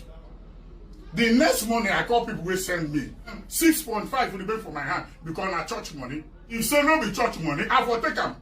Anything church I need to take. And they open a man here. Na church money because na church people bring the money. Okay, fair enough. If say na personal, I will take them because na the risky what I take. And then they hide them. And then they lie. You understand? As I see say na church money, I say I don't want God wahala. I don't want Chukwu Kukabiama wahala. I don't want Elohim wahala. I carry the money, call the church head then. See money will remain. They say, I give one so person. Make it. I carry the money, that money, go give somebody where they say, I give. They pay the money to church account back. I carry the person that night, come back. If you when police see me first spread, police, you enter, you see them and say yes. I imagine the police asking him that you enter, how you take job. It's quite painful. I mean, the way the country is, unfortunately, like we don't even have a well-rounded security, architecture, infrastructure, and it's quite painful. It's quite painful. Like the thing just be like an action movie, but these are people's life, right? Those what they keep doing, killing me. I see them. Say they escort me, said they did. George like what? Go ask Barrister George like what? Now Lagos in the Aja. Go ask, everybody know. Nobody here comment. I go. Another one again, they don't carry somebody, a CLO for brass. They say they pay 30 million. They talk, they end for 5 million. There are person where they send, I know that we are, the person where they send to go pay the 30 million. Enter speedboat, go there. They hold the person, collect the 5 million. Since the person with the 5 million, then the person say, that 30 million I go complete them. Now so the people trace me come. The father name na General Iboto, in Bayelsa. Go ask. General Mboto. The family know in Bayelsa. They meet me, talk with me. We talk. I said, no, give me 3 million. They give me, I talk, they give me the number. This one, they let off their number. I talk with them, enter water, we talk. Reach there. They see me, I talk with them. They say, Ghana, because of you. I hand over their money for them, carry the people come back. Nobody here, social media no carry on. So Harrison, they risk in life all these days, all this month. Yeah, again, we're not saying that he didn't risk his life. It's just that at this point, they need to also investigate him to really know what's happening. And unfortunately, that's just the way it is. I mean, I'm not for those doing content every day trying to mock him or trying to kind of deride him. That's wrong. But that being said, we need to really know what really happened. Was it just true that 5.4 was just, was a decoy thing? Or did they actually take the money? Then number two, again, there's been a lot of allegations, right, surrounding him. Again, I applaud his bravery, but we need to know. All this year, on a no see am. What on they say ain't chop money, no chop money, ain't comot money, no comot money. When in the risk in life on a they see am. When in they take risky for your life on a no see am. You see Nigeria. What thing I notice for this country, now just when they don't hear somebody downfall, when they don't hear say, aha, this one downfall, they happy. When they don't hear mockery, they happy. When they don't hear gossip, they happy. You don't go well. No, so. Okay. Go ask how many kidnapping I don't go. Okay, so he's saying that, you know what, we should give him some grace, okay? We would. I would see one day, I mean, hopefully he goes on bail. The only challenge is that even when he gets on bail, I mean, there might be a limit to what he can say because this is an active court case right now with respect to all the stories surrounding him. Hi, Fusika. Hi, Daniel. Welcome. My junior brother. In case he come out tomorrow, some video of kidnapping or this reduce some. May they tell them how they waka. May they tell them because I see where they show for video. Say people will hold gun, they your back. You will no hold gun in the front. You no go where. Uniform men will hold gun, they your back. You in the front. You no go where. Me if I go kidnapping to go release somebody. Kidnappers hold somebody and they go release them. And then they carry police. And then they carry army. And then they carry anybody. And they go alone. Go ask, verify. I am the Amusu of the cherubim. The Kwikwi of. Okay, yeah. I mean, stop that. Anything that's worth doing is worth doing well. You mean the ransom thing? Okay. Yeah, that's why they're saying that some people that have been criticizing him should go to the bush and help him out, since he's no longer available to do that. You know? Yeah. Okay. Man, this Pella and Jarvis lady have just been on my timeline since morning. Their goals have always been different. That's why their relationship can never work. Lady shares video of Jarvis calling out Pella's lack of focus and ambition. Okay. I mean, I don't even know, to be honest with you. I just think that they are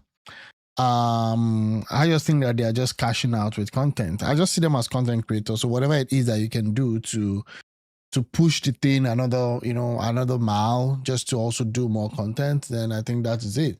If people think he's not clean and he's not doing enough, then those that can do better should go and take exactly. Yeah, you said it perfectly. We'll see what happens. At least those people that are saying he's not doing the right thing, they should come and do that. Yeah, let's see. What is this? The king of the youths. Who is this? As well. Nasir El-Rufai, during my campaign in Zaria, Malam, Nasir El-Rufai was asked who Nigeria should vote for in 2027 presidential election. He stated that it's not yet time to reveal such details, but assured that when the time comes, the presidential candidate will be officially announced. Any claim suggesting that he said it is Southern Nigeria's turns are false and should be disregarded. This is a recent video. Let me see.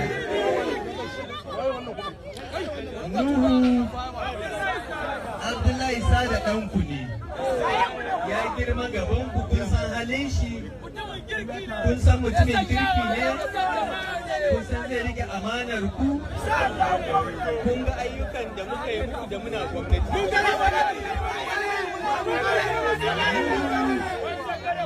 mu zai aiki ya tabbatar. I don't even know what she's saying there, but I think El-Rufai has now gone to the street now, given that, given that Tinubu actually did him strong thing, right? Now he's back fighting for his political career. We'll see what happens.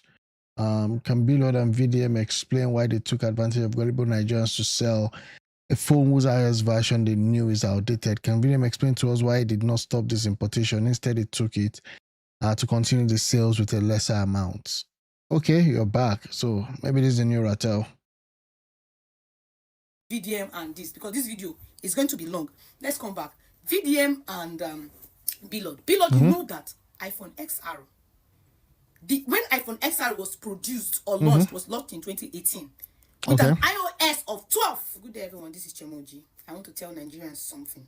You guys have been complaining. Oh, the problem Nigeria has is old blood. If they can put the young people, the so-called young people, put them in. So what's Nigeria your point? Never change. It's not because the old blood still runs. It's because the people are corrupt.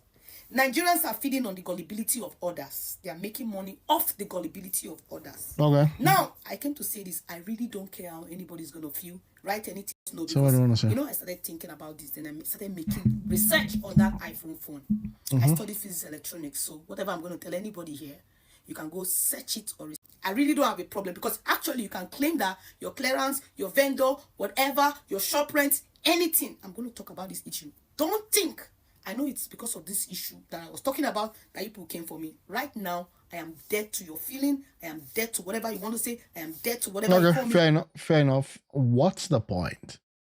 Everyone is an entrepreneur in Nigeria.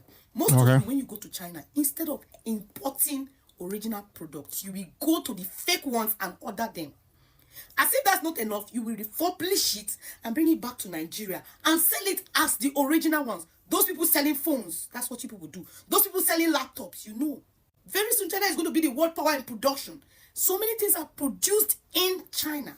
But some Nigerian traders and some Nigerian entrepreneurs, instead of that, you go to China and request for the second used or the refurbished, repackage it and rebrand it because Nigerians need or like packaging. Then bring it to Nigeria. As if that's not enough. Yeah, so again, with respect to that, at some point, if you keep doing that, you lose your brand. And then you lose, I would say, continuity with customers. Okay, and that gives an opportunity for someone who is legit. Possibly, they don't sell. Most times when people go to China to get like an OEM or a knockoff product, more often than not, they sell it at the lower price. That's why people get, to buy that, thinking that they're getting a bargain. Okay, that's what happens. And over time, that model does not survive because people come back with reviews, people come back with different explanation of saying that this is a fake product. Again, some people will definitely become the victim, but that's what it is. That these things are refurbished, you will never see the truth. Rather, you will come and sell it as the original one, pitch it as the original one, and sell it and still get your money. Some of your money that you add to it outrageously. You have things to back it up. Let's just remove the money. The produce you bring to Nigeria. Okay, move on. Now, the highest upgrade right now for iPhone XR is iOS of 17. Some people claim that iPhone XR can actually also be upgraded to iOS 18. Okay? You know that even Apple has moved on iPhone XR. The only thing that is good about iPhone XR now is the camera. iPhone XR is actually slow because Apple has even moved on in terms of upgrade. Yeah, so what's the point? In China, they just also that very soon the iOS version of these phones will not be working. Why do you people take advantage of the gullibility of Nigerians? Because most of you cannot sell things to people in diaspora from Nigeria because they know where to contact, they know where to get these goods. But because people are in Nigeria, you people bring in fake produce to Nigeria. When every dark man you say you are the Messiah, you are the activist, you are there for youth. Why will you even say approve that phone will come? Again, the guy that was selling, the Billot guy that was selling the phone, actually made it clear that this is an XR phone. It has an XR spirit, but the body of iPhone 17 Pro. He said that. Again, if you are the one buying that to impress certain people, then that's your problem. But explicitly, it was said that this phone is going to be refurbished because people want to feel among, people want to buy what they cannot afford, so as to please people that don't like them. Okay? So again, it's Billot or VDM or whoever is in the business just sees this as an opportunity to milk and make some money. Because if you want to get that kind of a phone, then that's your problem. Why would you approve it? I know we use XR in Nigeria, but look, that phone, where it is and sold in China, where they kept it as used. They kept it as they can refurbish it. You guys rebranded it and brought it to Nigeria. So what you people are trying to see now is that Nigeria is the dumping ground and people are paying that amount of money, all those amount of money for a fake phone. It's not a fake phone. It's an iPhone XR upgraded to iPhone 17. Again, people will do whatever they want to do with their money. And who wants to make money will make money from people's gullibility. Again, it's a free market. Okay, and that's why when VDM did his own, we saw how frustrating it was for him. and it had to be issuing refunds. Okay, so it's not just straightforward that way. Okay, so again, it is what it is. What's this one saying? What I will say, make Katafe pay 10 million for him to come to his life, making I hear we think Katafe talk. Okay, Katafe has been really doing well with his stream, and which is a good thing. Katafe, báwo ni? Oya, now follow me reason now. Go talk. Oh yeah, na 10 million I wan collect. How much you wan give me? You want me to come your ice cream? I don't get 10 million. No. How much you get? O kàn pariwo látijọ́ yìí ni o ní 10 million. Kata. I get 10 million, I swear down. How much you go fit do for me? Kata, o ní 10 million. O dẹ̀ ń jó kiri gbogbo ìlú látijọ́ yìí. Àwọn náà má jẹ́ ń dààmú kí tó rówó. Èlò ló ní o. How much you get? I'll give you 500 now. Lọ fún iná ò ní àwọn òkú ńlé yín tẹ́ fẹ́ ṣe sàrà ni. Those guys. Okay, sir. Katafe, Igelefu, Oye Daru. O ní lefu. O ń ṣe ìyá ẹ̀ ò ní lefu. These guys are just jokers, right? Let's see. Today Perry talks about how Jarvis used to slap and beat Pella back in London when they came for Alamide show. Oh, so a lot of stories are now coming out with respect to, you know, all this gist and all that. I don't even know if I want to hear this. Yeah, I'll get for the MB no for. Okay, I don't want to do that. I don't want to listen to that one. Let's see. Okay. That being said,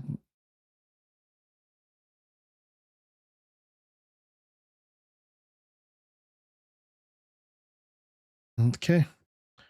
2025 budget in December 2024. President Tinubu set an ambitious inflation target for 15% by December 2025. Today, the headline inflation rate is to 14.45. People are saying that prices have come down. Someone actually confirmed that on the show. Let's see. This is an ambitious but necessary budget to secure our future.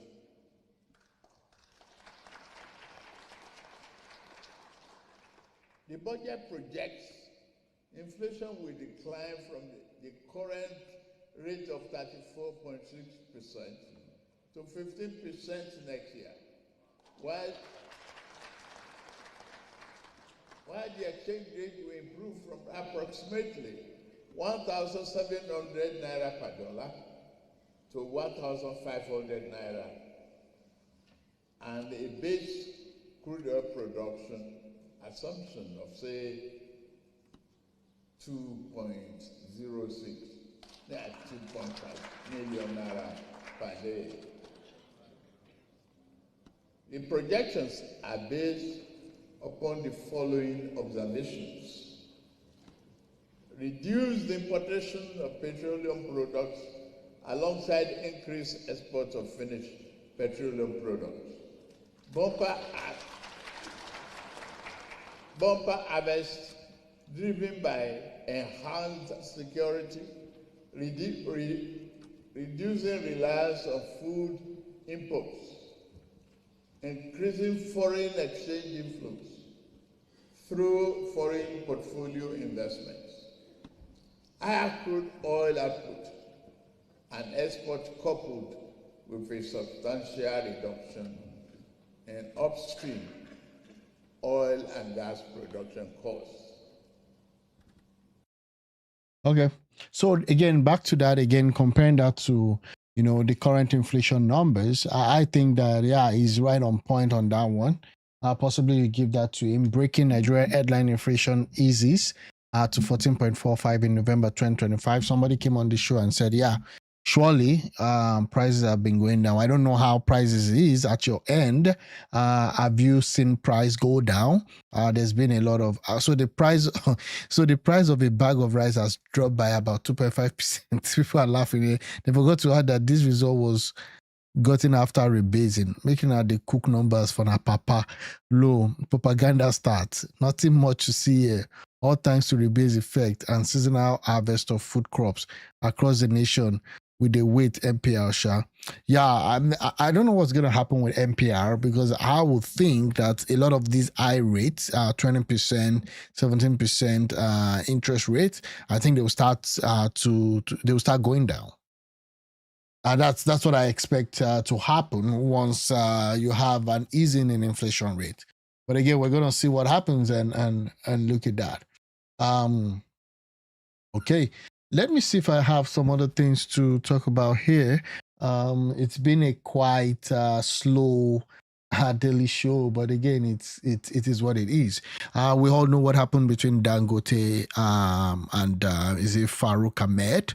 Dangote has accused the guy of some funny impropriety with respect to resources of the government, asking him how he's able to afford $5 million for his kids' schooling.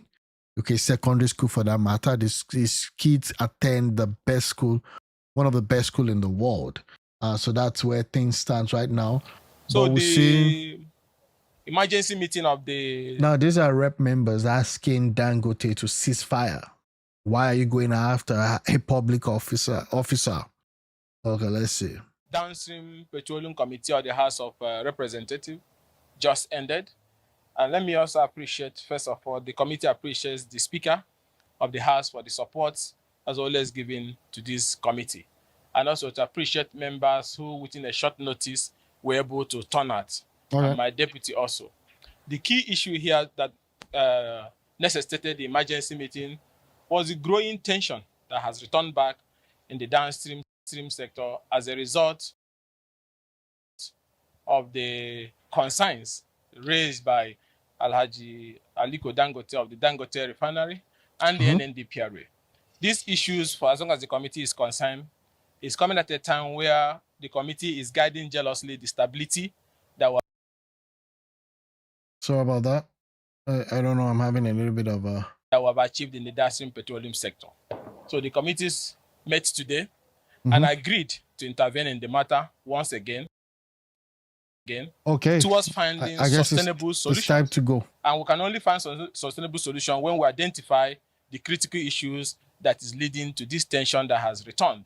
And that is why the committee resolved to write communication to Alhaji Aliko Dangote and also the NNDPR authority chief to meet with the committee to be able to give us details and insights into what are the underlying issues that is leading to these allegations and counter allegations. No, again, yeah, I want you to get to the bottom of the issues of what is leading to the allegation and counter allegation. But at the same time, I also want you to go and look at the allegation.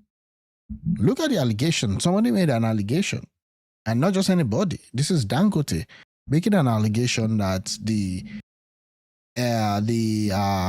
chairman that is in charge of the regulatory of the midstream and the downstream sector is corrupt. Being able to send, if you're able to send your kids to a $5 million secondary school, and then another one to Harvard where they pay almost $100,000+ US, and somebody's asking question, then you should be able to come and say, okay, this is it. I'm not corrupt. I bought crypto in 2010. And that's why I'm rich now. We need answers.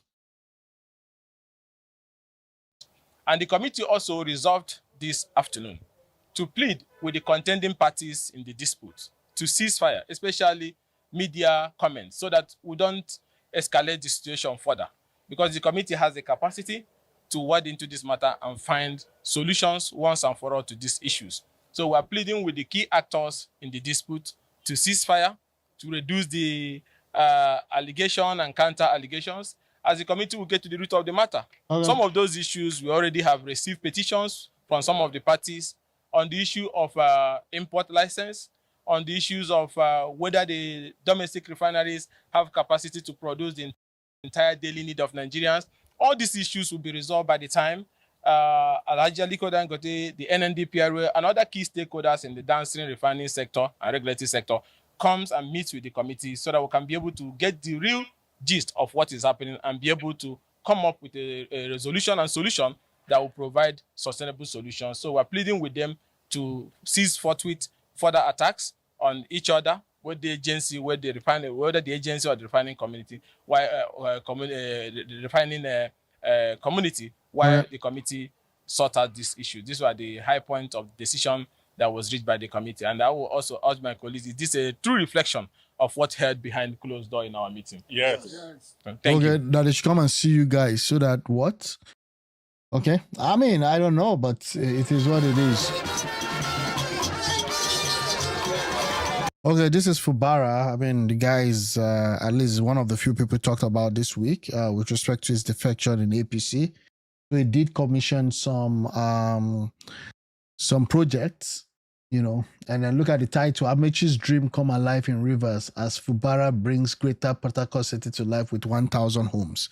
I don't understand how this has to do with Amechi's dream. Maybe it was the one that started the project. So if it was one that started the project, what happened during the 8 years of Wiki? I don't understand this framing. Amechi's dream. This is the topic. That's the title of the video. Amechi's dream come alive in Rivers as Fubara brings Greater Port Harcourt City to life.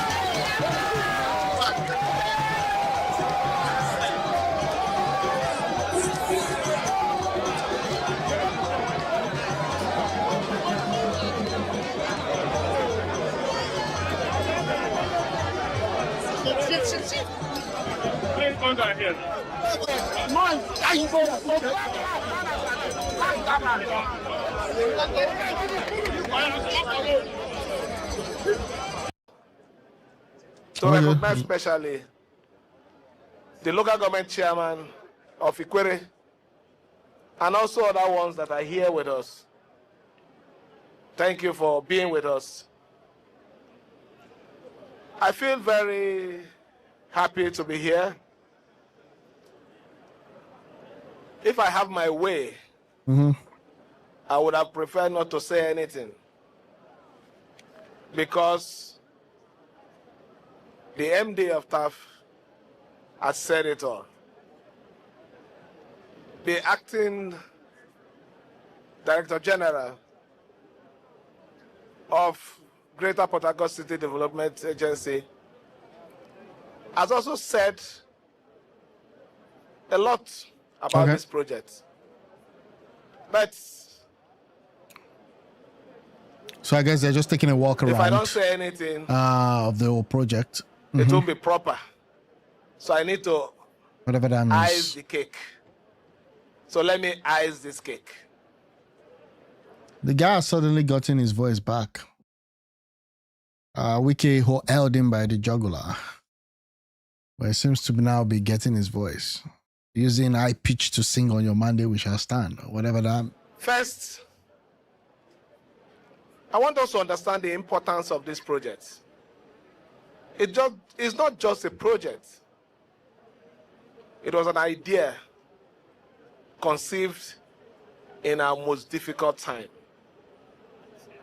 It was an idea that even when we started it, faced the greatest challenge, not just challenges any other unit of development has ever faced in Rivers State.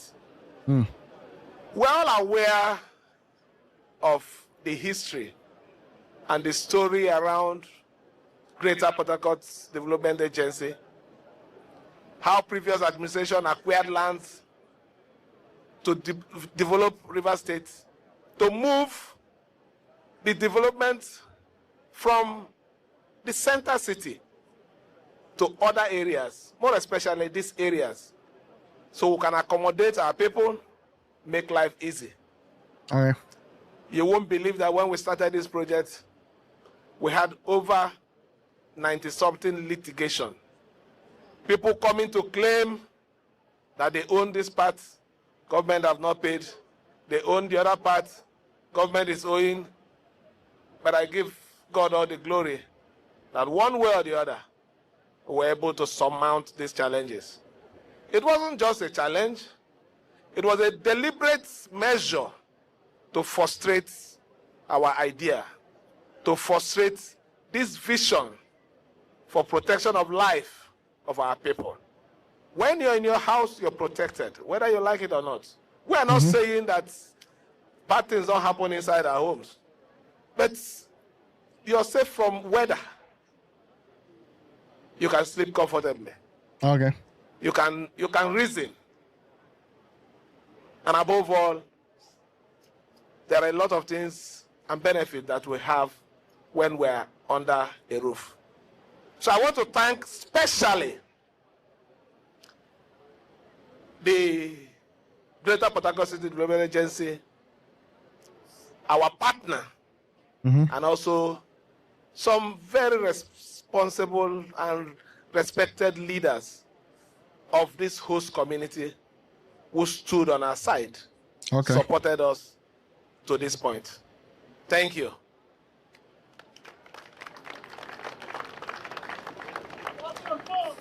Like what the MD said, today is marking the first phase. Wow, look at it. Look at the layout. This is not bad. This is really not bad, right? I mean, if they can do this and scale it, this is good. Of this project. Greater TFCD. Not just marking the first phase, it is seeing the reality of what we vision. 1,000 housing units is not a joke. 1,000 housing units for middle earning people is not a joke. 1,000 housing today in Rivers State is moving development from the center city to this area. Let me also use this medium to charge everyone that was allocated land around this area for development. You don't have any reason to delay. From what you have seen today, it is determination. Start the project so that development will move to these areas. The idea of our leaders then was to decongest Port Harcourt. Get places where it won't be a very choked place that we'll be operating from.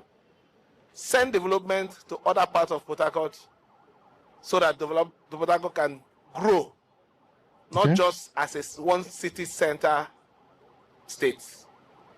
So please, everyone that was allocated land along this axis, I want to urge you to ensure that you speed up development here.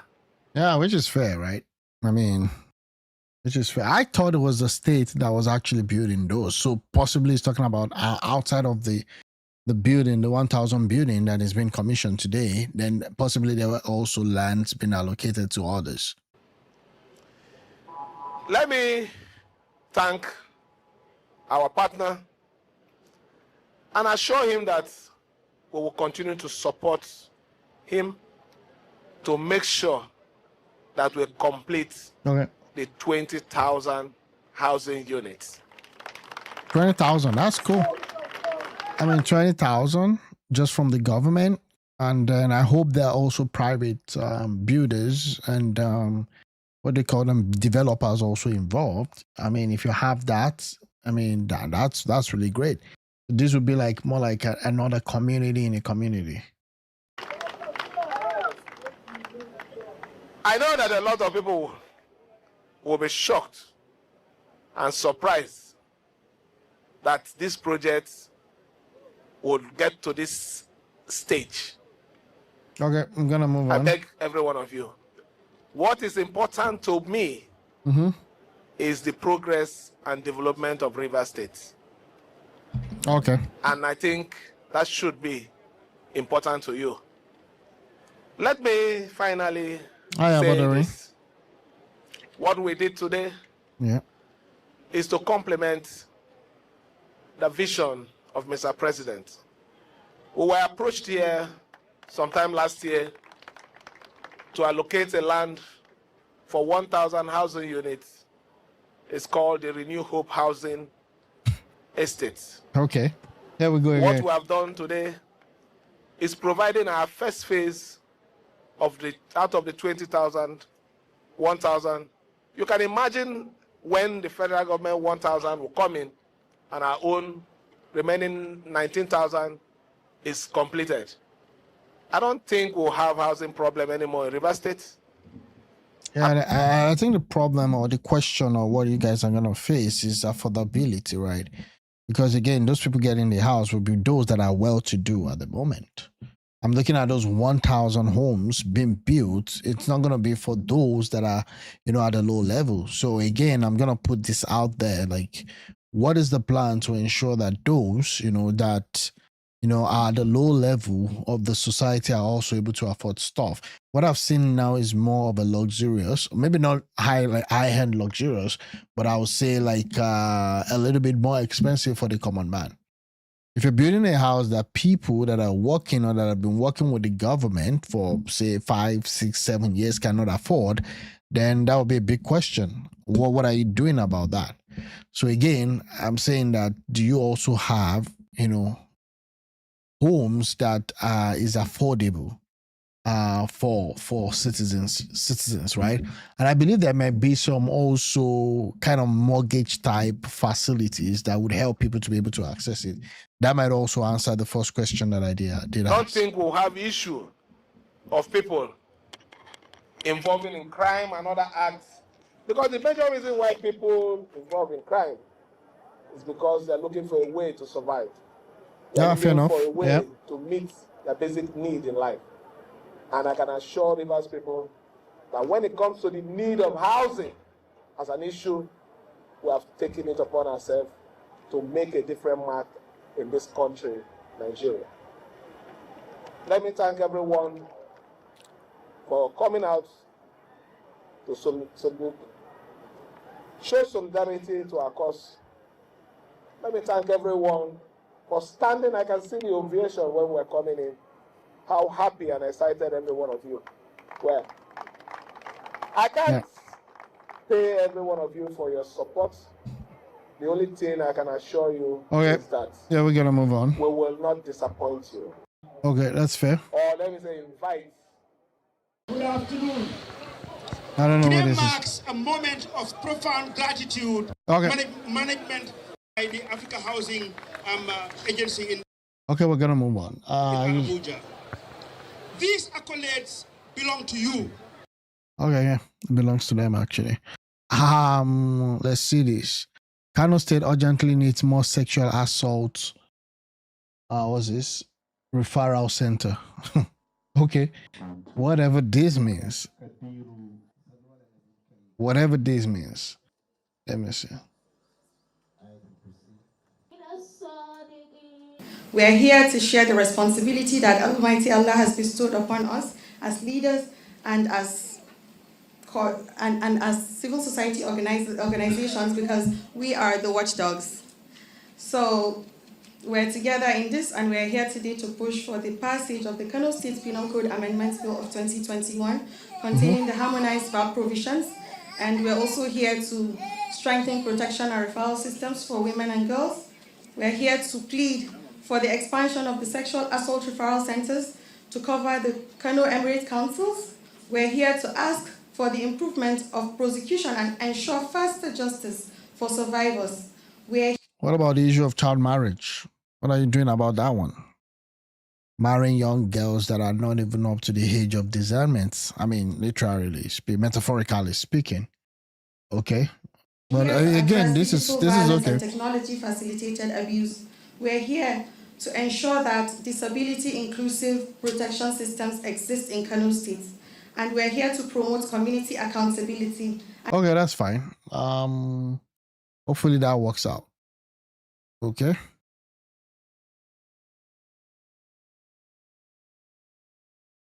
Tinubu is running a tyrannical regime. I make your dreams come true. I want to see. Let me see. Obi will decide on 2027, but may not run with Bati. Wow. There is nobody that cannot be defeated. Yeah, sure. Nobody. Yep, I agree. Yes, today you may be in a right frame of mind thinking that you have money, you have the people, or some of the people that you've been able to buy, the institutions that you've been able to buy. I am a kind of a person who believes strongly in a collective responsibility and continue to soldier on. Check my history. Even if I'm the only one, I'll be on the street fighting for the soul of Nigeria because I believe in it. Okay. There is nobody that cannot be defeated. Yes, the pathway may be different. Yeah, but we've seen your results from subsequent election post 2023, and they're not good. They're not good. The recent being Anambra State. Anambra State, you guys went in there, and that result, to be honest with you, it was a disaster. 10,000 votes. And the person that won got 422. I mean, there's no explanation you want to give with respect to that result. There's no explanation that will fly. It's just what it is. How do you explain that Peter Obi was a governor in a state a few years ago and is running now an election? And okay, let's just put it there that you have to actually put allowance that he's not on the ballot, okay, which is fine. But then a 10,000 plus votes to a 422,000 winning vote. I mean, I don't know, bro. I don't know, man. Which is, of course, what you're asking. How do we do it? And I cannot say it openly on the public, but definitely it's doable. Anybody that tells you that somebody cannot be defeated, where are those who have hold them? There are quite a number of them who believe that they are infallible and they are not be defeated. Nobody's telling you that Tinubu cannot be defeated. But we want to see systems. We want to see what you're doing. We want to see like subsequent elections that you guys are going to run. Okay, Osho State election is next year. Okay, we want to see stuff happening. For God so loved the world that he gave his one and only son, that who believes in him will not perish but have everlasting life. Sure, thank you. Believe he is defeatable. There's nothing that tells you that he cannot be defeated. Yeah. I believe in it strongly. But the pathway, that has to be think about very well. For the sake of clarity, okay, Nigerians will want to know your principal, His Excellency P2B, under which platform is it likely to run for 2020? Well, like I said, it's somebody who believes in this country and is working with a lot of people. In the short period of time, he will make his announcement for the interest of the Nigerian people to know. Okay, we'll be waiting. I can assure you. Because at the moment now, it's not Eunice Tanko that is running. It's Mr. Peter Obi that is running for everything. You can read his mind. Of course. That is the reason why I've been able to give you this answer. And I've always said, anywhere Mr. Peter Obi is going, me, Eunice Tanko, will be with him. And I know. Anywhere money we do, we be there. Again, I mean, I know he's running, and I know he's going to be running for the presidency. And I know Atiku is also running, and I know Atiku will be running for the presidency.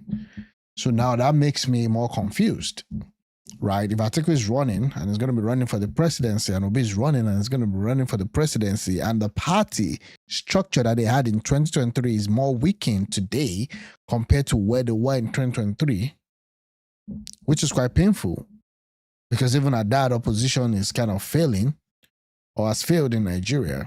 Then what happens? What's the next step? Okay, so I don't know. Also, the obedient movement will be with him. And so, by the time it's ready, I just wanted to employ on everybody a little patience, and then we'll get there, and then we'll make this announcement for every Nigerian to see. A little patience. This is 2026, almost.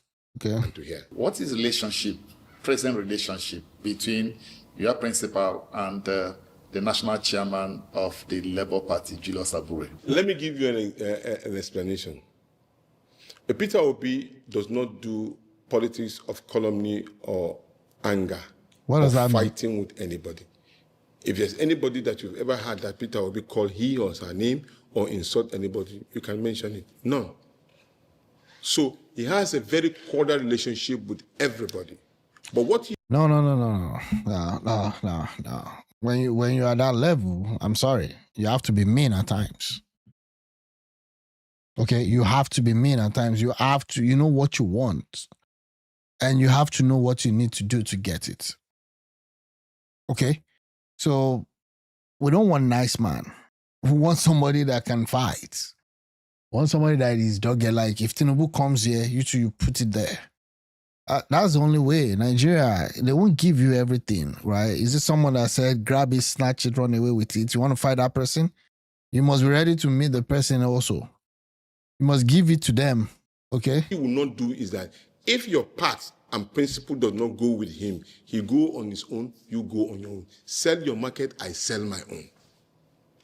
In fact, what he said was that if today anything happened to Abure's family or something like that, he will go and do his own support and consolidation as somebody, as a Nigerian, which is entitled to do for everybody. But hear him fighting with anybody, a Peter Obi will not do that. And I think it's a nice principle that everybody should imbibe. In that case, you will have a very egalitarian society and a peaceful one. Peter Obi said, sell your market, I will sell my own.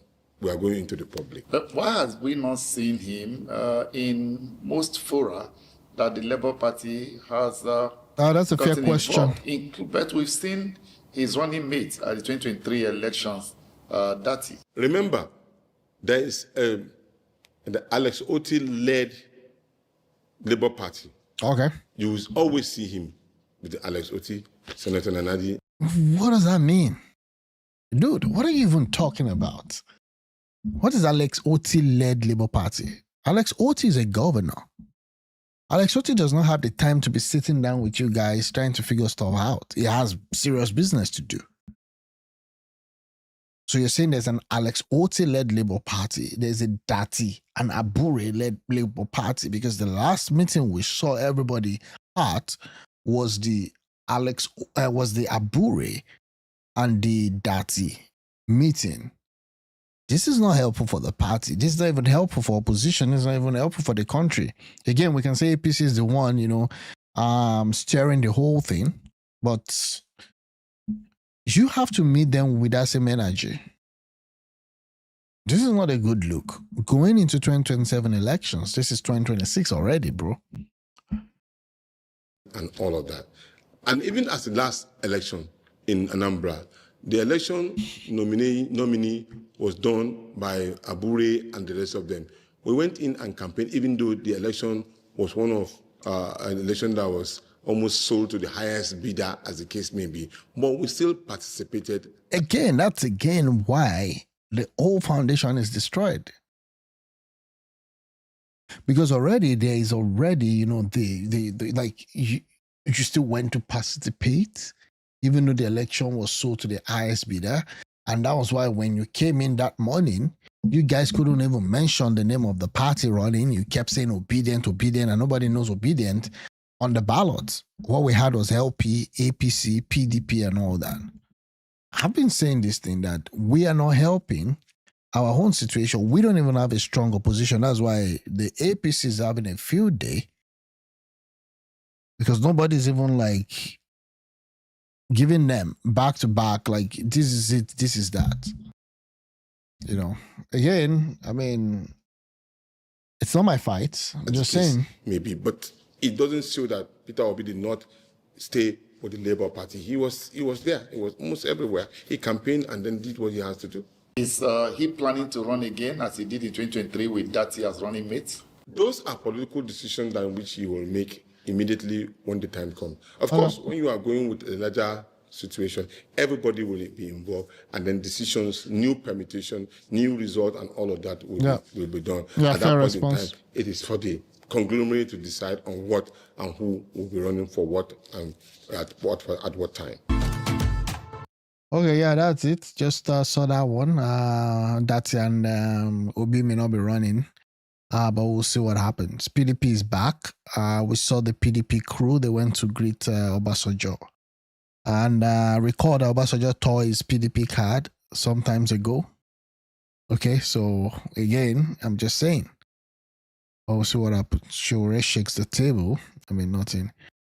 Okay, air ticket is very expensive. There's been a clamor with respect to air ticket and the call to help the masses with respect to that. But I don't know. We'll see what happens. Okay, it's a little bit late here and hell in the morning over there. Let me see if there's still anything that I want to talk about before I call it a day. Let me see this one. Okay, Nigeria is facing existential threats. Agabi warns. Kanu Agabi issues warning to judges right before the CJN. save democracy now. Okay, let's see. I can never thank my brothers of the inner bar enough for this great privilege, which they never tire of showering on me. Who's this guy? We all love you and respect you, my Former lords. Attorney General. The credit is yours that we continue to thrive in this profession. Okay. The credit is yours that the nation continues to survive. It is a credit to you that as great as have been your contributions to the cause of justice, you do not feel that your work is done and that you can now take your rest. The nation is caught in one long midnight, and as the lamp flickers in your hands, you must call to mind the biblical injunction. Okay. A bruised reed shall he not break, and the smoking flax shall.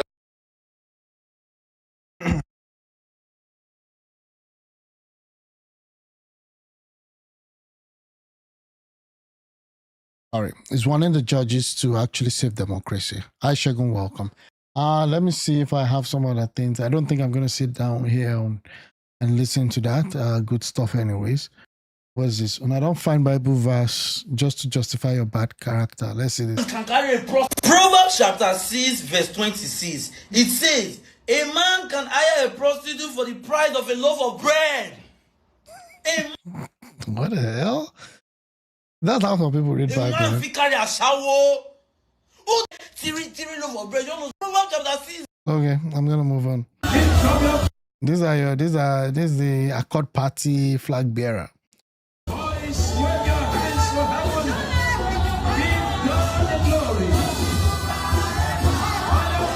The only thing I'm gonna miss, I think the honey too is there.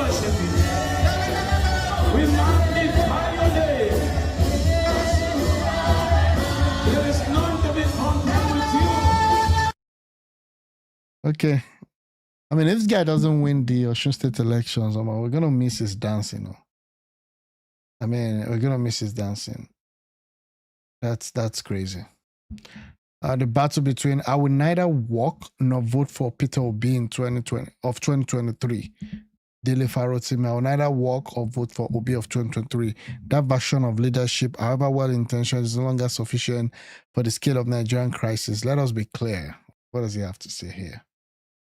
Let us be clear. Let us clear the noise. Okay. Responding to a question on X does not require writing an epistle. Okay. I am not a politician. I support Obi in 2023. Okay. Election is over. Support during an election does not translate into permanent allegiance. I'm not beholden to Obi, Atiku Abubakar, or any other politician. Democracy does not run on emotional captivity. The question I was asked was simply, should Obi have accepted a vice president ticket under Atiku? I offered my opinion. That opinion should not be mistaken for bitterness, betrayal, or hidden alignment. It was simply my assessment. Nigerian reality today is not the Nigeria of early 2023. The country has deteriorated further. Economically, socially, institutionally, the decline is deeper. Against this backdrop, I'm certain of one thing. I will neither walk nor vote for the Obi of 2023. That version of leadership, however well-intentioned, is no longer sufficient for the scale of Nigeria's crisis. If Peter Obi hopes to be relevant again, he must evolve. Nigeria does not need mild reformer at this stage. It needs a revolutionary leader who understands that the system itself is broken and must be confronted decisively. Anything less will not move the needle. As for Atiku Abubakar, this is not personal. I do not have hostility towards him, but I cannot intellectually arrive at the point where I see him as a solution to Nigerians' problem. This is Dele Farotimi speaking, okay, or writing. In my view, is an integral part of the structure that produced this problem. I agree with that. Experience is not redemption when history remains unresolved. There is also an inconvenient truth many would rather ignore.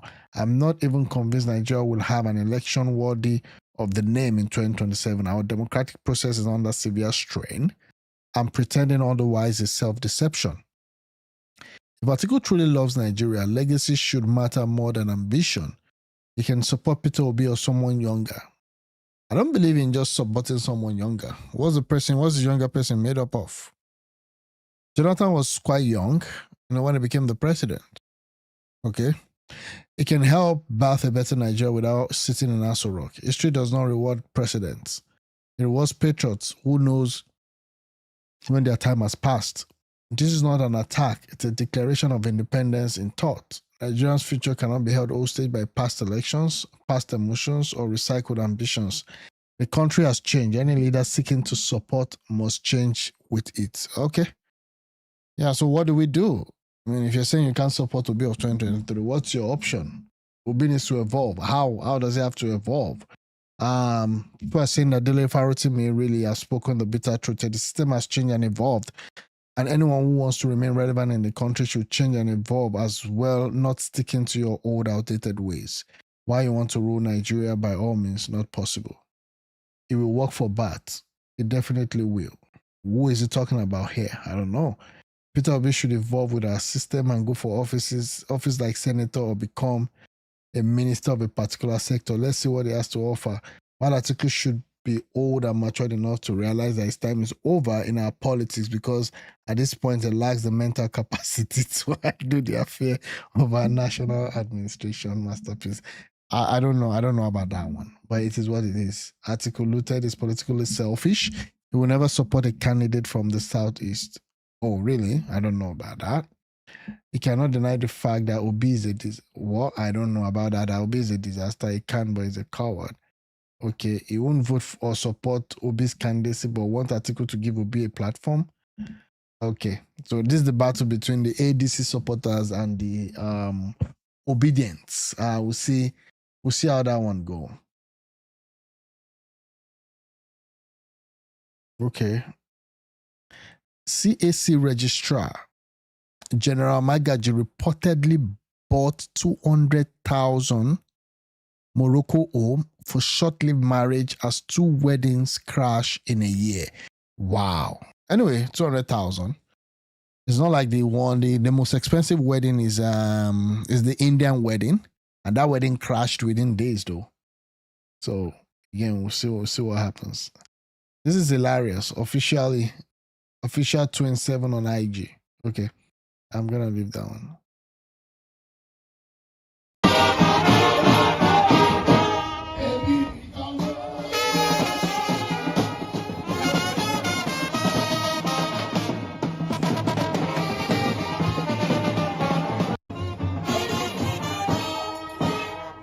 Okay, now this guy is being faced by another faction within their court party, which is quite crazy.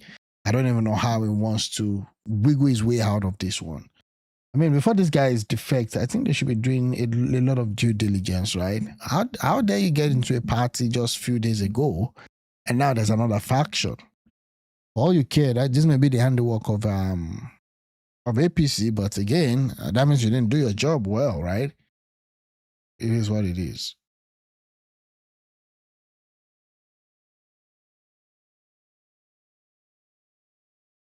Okay, this is the famous pastor right now. Of tribes of people. One of the worst people are Igbos. Why? But this guy's an Igbo guy, right? Chris Okafor is Igbo, right? So why would they say that? When I say worse, many of them, Yoruba people, they respect their king. They can lie down. What's he talking about? And that's why they have great kings in Yoruba land. You go to Edo State, you see Oba of Benin. You go to the north, you hear about Sultan of Sokoto. Okay. But in Igbo land, you don't have any such, no revered king in Igbo land as a whole. No revered king that if you come out to say, hey. No, but we have Obis, right? They have Obis. I'm not Igbo, but they have Obis, right? Hey, this, and it will be that. No, if he says, you will see a billionaire that will challenge him. Yeah, again, another question I ask myself with respect to this Oba thing is this. Okay, what do we even practice? Because another question also is, at some point we have to ask ourselves the question, we spend so much on on a lot of this monarchical stuff. I agree that there should be at least possibly maybe 1, 2, or 3. Okay. But when we now have like so many numbers of, people that are on this monarchical stuff, this is also a drain on our resources. Majority of the Igbo people believe in their money. Fair enough. When the Igbo talk, I say, Keyona, Kego Nekongwe, Ojiego.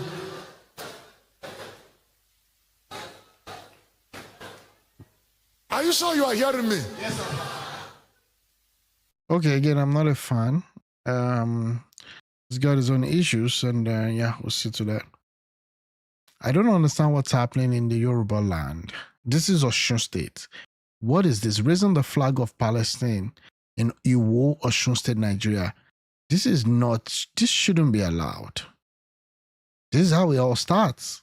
منهاجنا القرآن وسنة شعارنا الإسلام تمكين ثم الخلافة الإسلامية. Why are you raising a Palestinian flag in Osun State, Iwo State, where most of these guys are dealing with poverty for the most part, and you have a retired guy there leading them? This is how terrorism starts. This is how indoctrination starts. أهدافنا تحرير الأرض ثم الخلافة مثل النبوة لا لليهود. They need to carry this guy. Looks like a moron though. نام الخلافة لا لليهود ونام الخلافة جماعة تعاون فكرة عقيدة علم ثقافة. Yeah, this one, they've indoctrinated the guy. It's quite sad. منهاجنا القرآن وسنة شعارنا الإسلام تمكين ثم الخلافة الإسلامية أهدافنا تحرير الأرض ثم الخلافة مثل. This is 3 minutes long. Free Palestine. What the hell? What is this? This is crazy. Okay. Just look at how Honorable Shebakede Lagos LG office is looking like. Okay. I'm gonna move on. Let me see this and then I'll call it a day. I know the state of mind I am in right now. That video was May 2023 when I was still dating Chris Okafor. That video is not referring to me. As a matter of fact, I was in the church when Chris made that video. That is not a response from Chris Okafor to me. This matter means so much to me. When you see someone in this situation, don't mock the person. Okay, I'm not mocking anybody.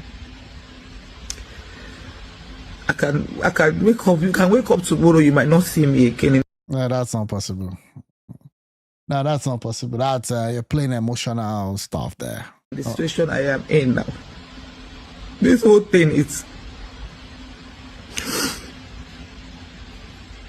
You guys don't know what I've been going through.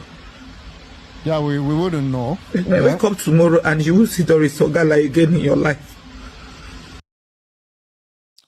I don't even know what to say. I mean, what does that mean?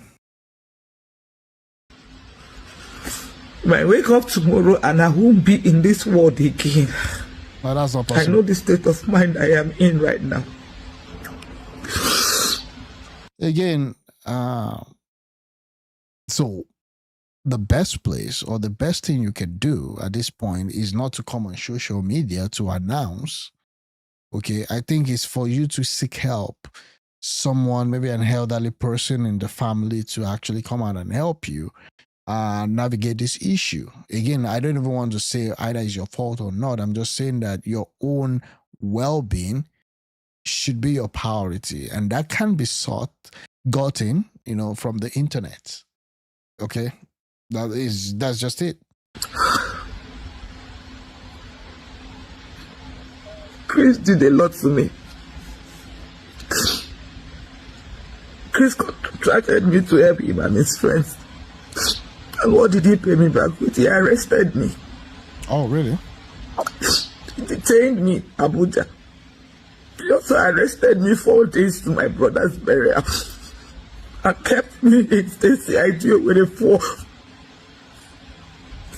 So if this so-called Chris, who calls himself a man of God, has been doing this to you, why are you sad that he's getting married to someone else? I think you should be happy that you've been delivered from this guy's hand.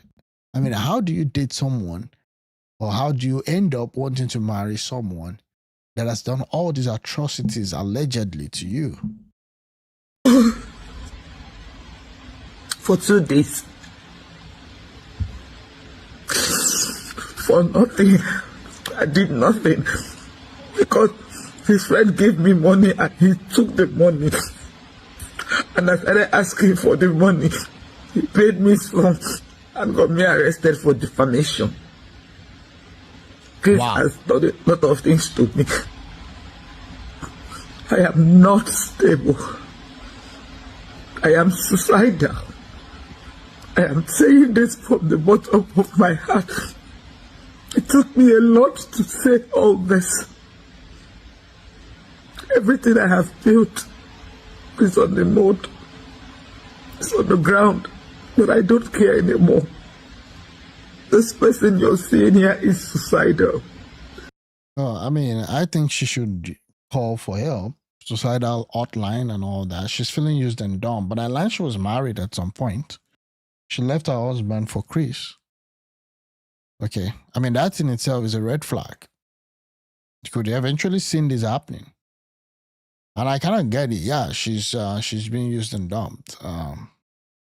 Yeah, but at the end of the day, right? It's a painful reality, you know, and it is what it is. I am being very honest. I am devastated. I am heartbroken.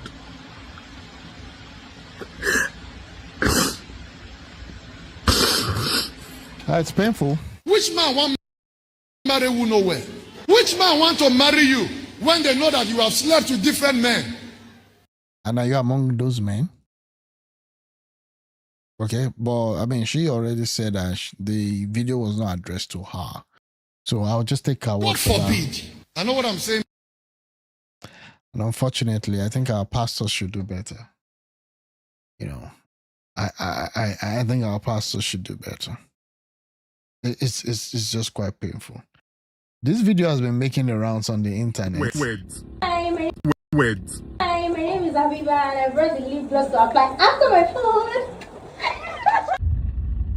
You don't buy Larry. You don't buy Larry. I pity this girl's boyfriend. I don't know if you follow this story, but the girl later came out to rant and vex about this guy. I mean, I don't support what this guy did also. Like, why would you bring the boyfriend into this whole thing? Keep the boyfriend's name out of your mouth, okay? Hi everyone, my name is Stephanie. I brought cash. Wait. Hi, my name is Abiba and I brought the lip gloss to apply after my food. You don't buy Larry. You don't buy Larry. I pity this girl's boyfriend. That's not nice, though. I mean, that's Man, wake up to that's not really nice. It is what it is. Speaker of the River State House of Assembly, Martins Amawule, led his 26 other colleagues dressed in this special ashwebi to celebrate the FCT minister. The battle that would happen in River State come 2027. I hope that they are ready for it.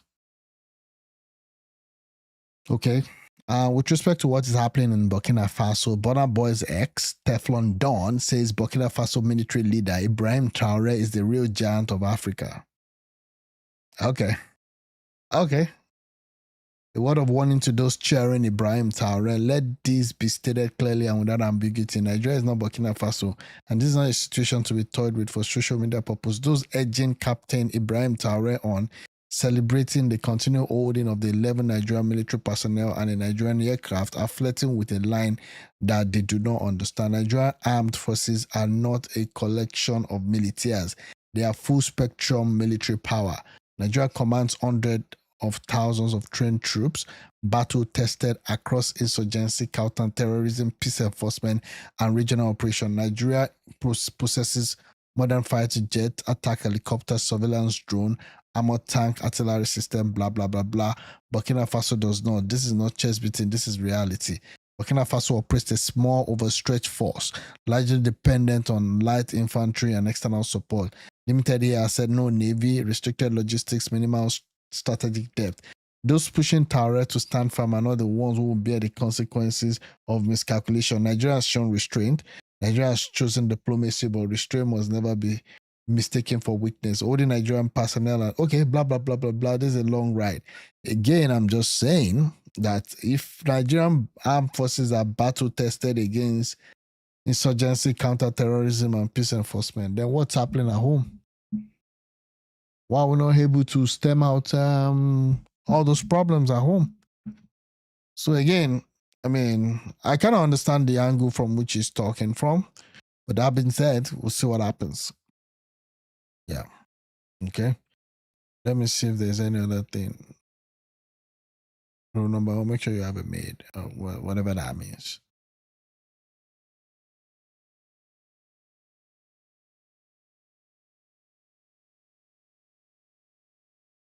Okay. Burkina should be wise and do the needful. Yeah, we'll see what happens. I think diplomacy should be it. Diplomacy should be it. I mean, any use of force would not end well, you know. And I think the other party too might also be, I would say, at the receiving end. What's this? To a Savage, a Son, and Pastor Balaji. Okay, I mean, whatever this is. Several times we have told you who your enemies are, but you guys think it's Atiku. Channel your problem to the man who championed for PDP to throw the ticket open. Channel your problem to the man who made Peter Obi David Mai to leave PDP. Focus on the man who used you guys, thinking he was working for Obi to get an appointment, including Ikpezu and Uguayi in Tinubu's government. Channel your problem to the man who currently devised the LP by meeting Julius Abure. Channel your problem to the man who currently devised the PDP and make sure every politician leaves the party. I pray for you and your obedient eyes to be open to see reason. Okay, let me see. You didn't ask me why Peter Obi left. This is Babangida Ali, you know. PDP. He didn't leave PDP just because he wanted to. He was virtually like frustrated out of it. Again, not by the party, but by other interests. Okay. If you get a chance, ask him, or after the election, ask him why he left PDP. Okay, why did he leave the PDP at that time? I think there was a question that the G5 governors, Wike, Seyi Makinde, and all those other guys were putting pressure on Atiku to appoint one of them as the VP. I think Wike also actually wanted to be the VP at the time. You know, and that led, I mean, Obi saw the writings on the wall and decided that, okay, I'm out of here. In hindsight, I still felt that Obi with Atiku would have been a stronger force to defeat Tinubu. Obi leaving the PDP at that time just created that opportunity for the APC to strategize its way to get to Aso Rock.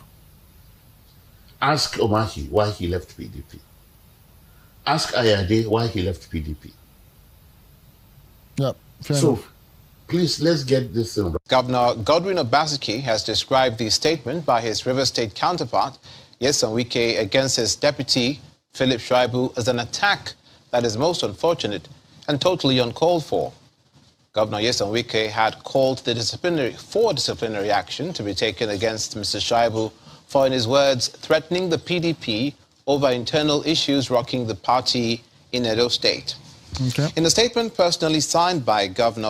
This seems to be a very whole story. Nigerian generals, they can't find nobody. See how a general was lost. Yeah, I mean, that General Uba case is still something that seems to be worrisome even up until today.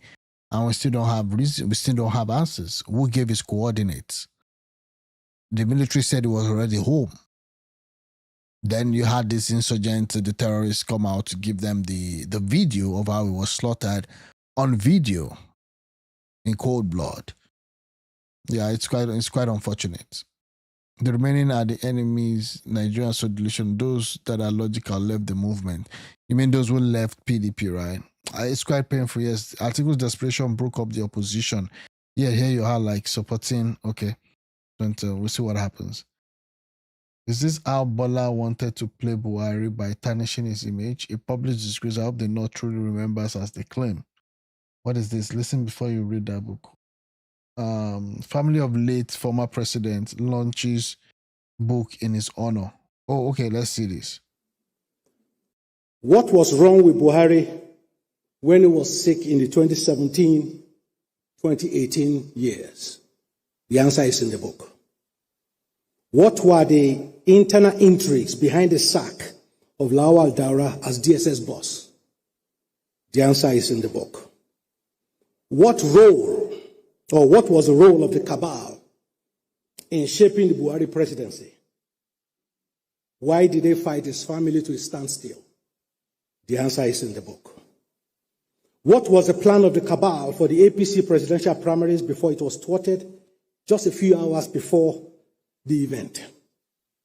By the way, Mr. President, the cabal wanted somebody else to win that primary. Yeah, we all know that one. We all know that there was a major push against Tinubu.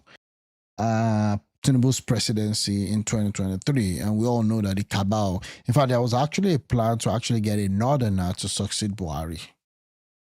It was just because they couldn't agree on who the person would be that now opened the way for El-Rufai to partner with Tinubu to become the running, to become the flag bearer rather of the party.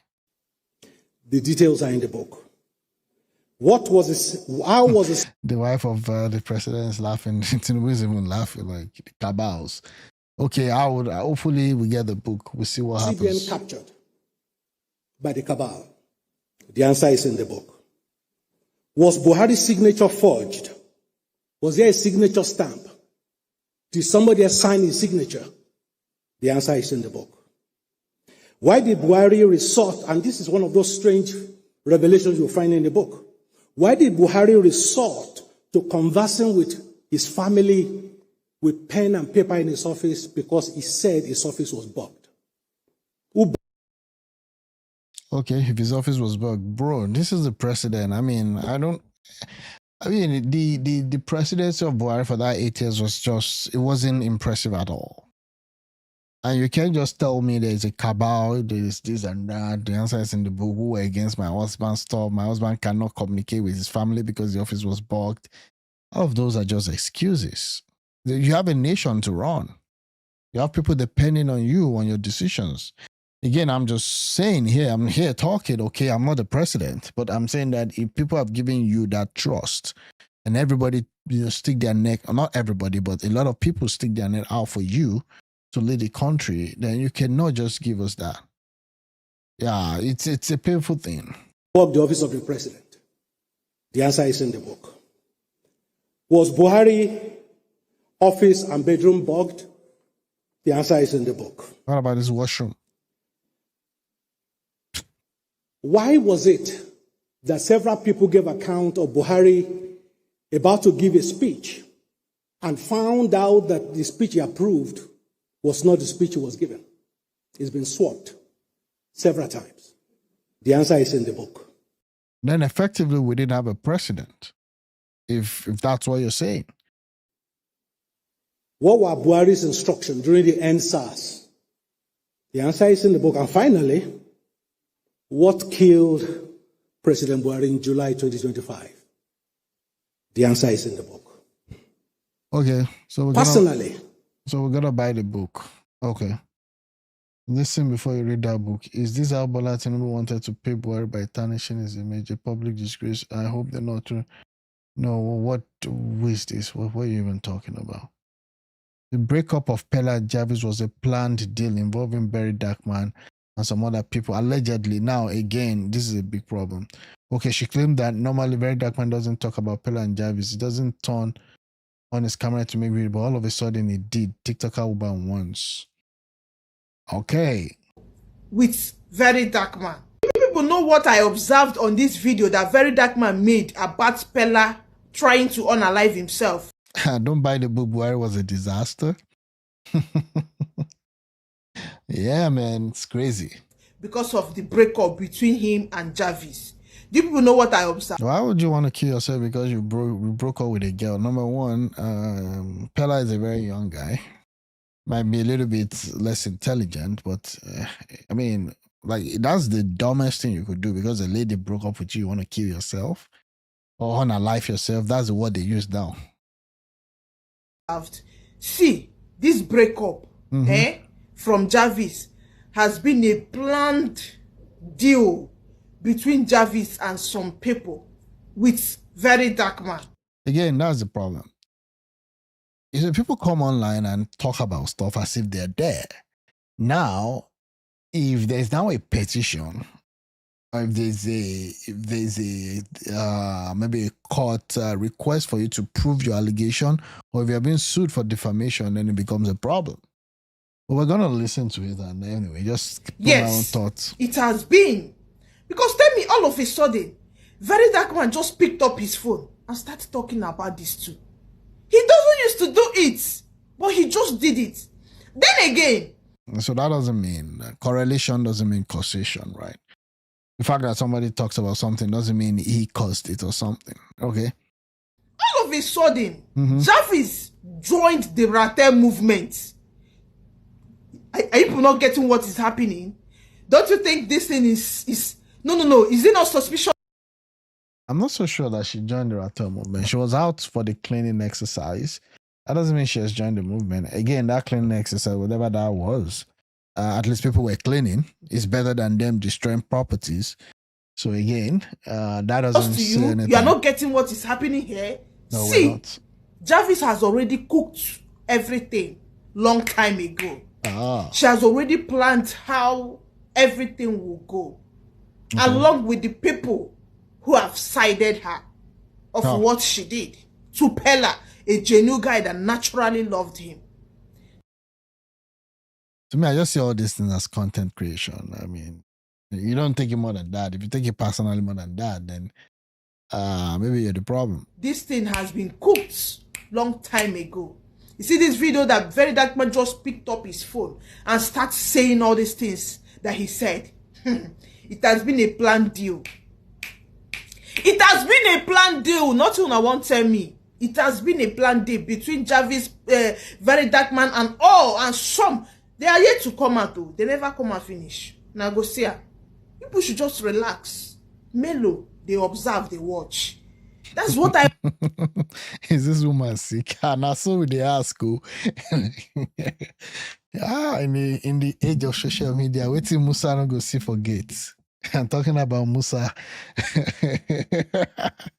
Yeah, I'm already I'm just rounding off for today. So I just feel like let me just go through my timeline and I'm seeing different stuffs. Yeah, I mean it's just funny. Everywhere the person should run away from Doris because what is this? Is a recording of her that is circulating. She said just okay. Yeah, let me see. Okay, yeah.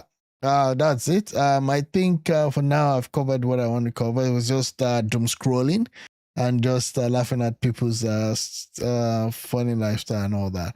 But we'll see what happens. Yeah, we're advised not to buy the book because Buhari was a disaster. But it's good to just read, what the wife has to say. Maybe we'll glean one or two things, and we can actually get an inside scope of what was happening. I know also, to be fair to the wife, she did come out at different times saying that the hyenas and the evil ones are against her husband's presidency. Then why should your husband do a second term? I was kind of surprised that they pushed that guy for a second term, given the disaster it was during his first term. But again, it is that's just what it is. We'll see what happens. How can they take Nigerian youth with this kind of nonsense? How can they take us serious with this kind of nonsense, right? Good morning, Mario. Yeah, that's it. Did you guys hear? I learned that this Chooks guy, who has been okay, this is the no reply with Jarvis VDM to Jarvis and Pella no reply VDM. Okay, let me. Sorry, I'm gonna look like I see you that boy again. You get lost, I'll be your brother. I go sand you. Oh, this is what the lady is referring to. Okay. Yeah, I learned that this guy has been arrested Chooks, this guy, he tries to post everything and anything that comes out, which is, I mean, he always gives people, stuffs. But online was arrested. He was arrested by Ned Nwoko on an account of what he posted. I don't know what it is, but it was, yeah. Let me see. Chooks arrested by Ned Nwoko. And it was also one of these topics, right, where there was an allegation and he just reposted it. Bondi, he just reposted it and then it became a problem. Okay, was reportedly lured out of his home, accused of stealing. No, this is not what it is. Chuck Erics, arrested and transferred to. Oh no, the recent news is the opposite. Ned Nwoko is alleged to have petitioned the police, leading to the arrest of social media activist and blogger Chuck Erics. Okay, around December 13. The petition stems from Chuck's reposting and sharing a viral TikTok video where a different person, liar of TikTok. How will you take a post from a liar of TikTok? First claimed that Ned Nwoko offered $5 million to assassinate Regina Daniels. That was what happened. And then, the guy posted the thing and then this comes amid ongoing drama involving this. Yeah. So again, the original TikToker has apologized multiple times and deactivated his account, possibly in hiding. Okay. But Chooks, who only amplified the content like many bloggers, was detained. Family and Ashishe says police confirmed Chook isn't the video creator yet. He's still being held, with his whereabouts unknown as of December 2025. Human rights lawyer is involved in seeking his release, and there's public outcry with hashtag free Chooks now. But has always been corrupt. I would say he's always been complicit. Okafor. I would say he's always been complicit. Yeah, I know the case of the 32 suitcases of cash, right? Yeah, he had that gist also. Allowed to pass through the airport when he was a military head of state. Emir was his uncle or something like that. Yeah. I think this problem is this. He just lacks leadership skills. That's the problem with Buhari. He just lacks leadership skills. And lack of self-awareness too. Unfortunately, the country had to pay for all of those errors. Part of a lot of the problems we are facing now also was entrenched in his lack of administrative skills. Okay, guys, thanks so much. I really appreciate you guys joining. Just at this point, I want to call it a day. Thanks for joining. For those who haven't subscribed, please, I would appreciate if you can hit the subscription button and just subscribe to this channel. We keep building this community as we go into 2027 election. Thanks for chiming in and have a good day. Bye.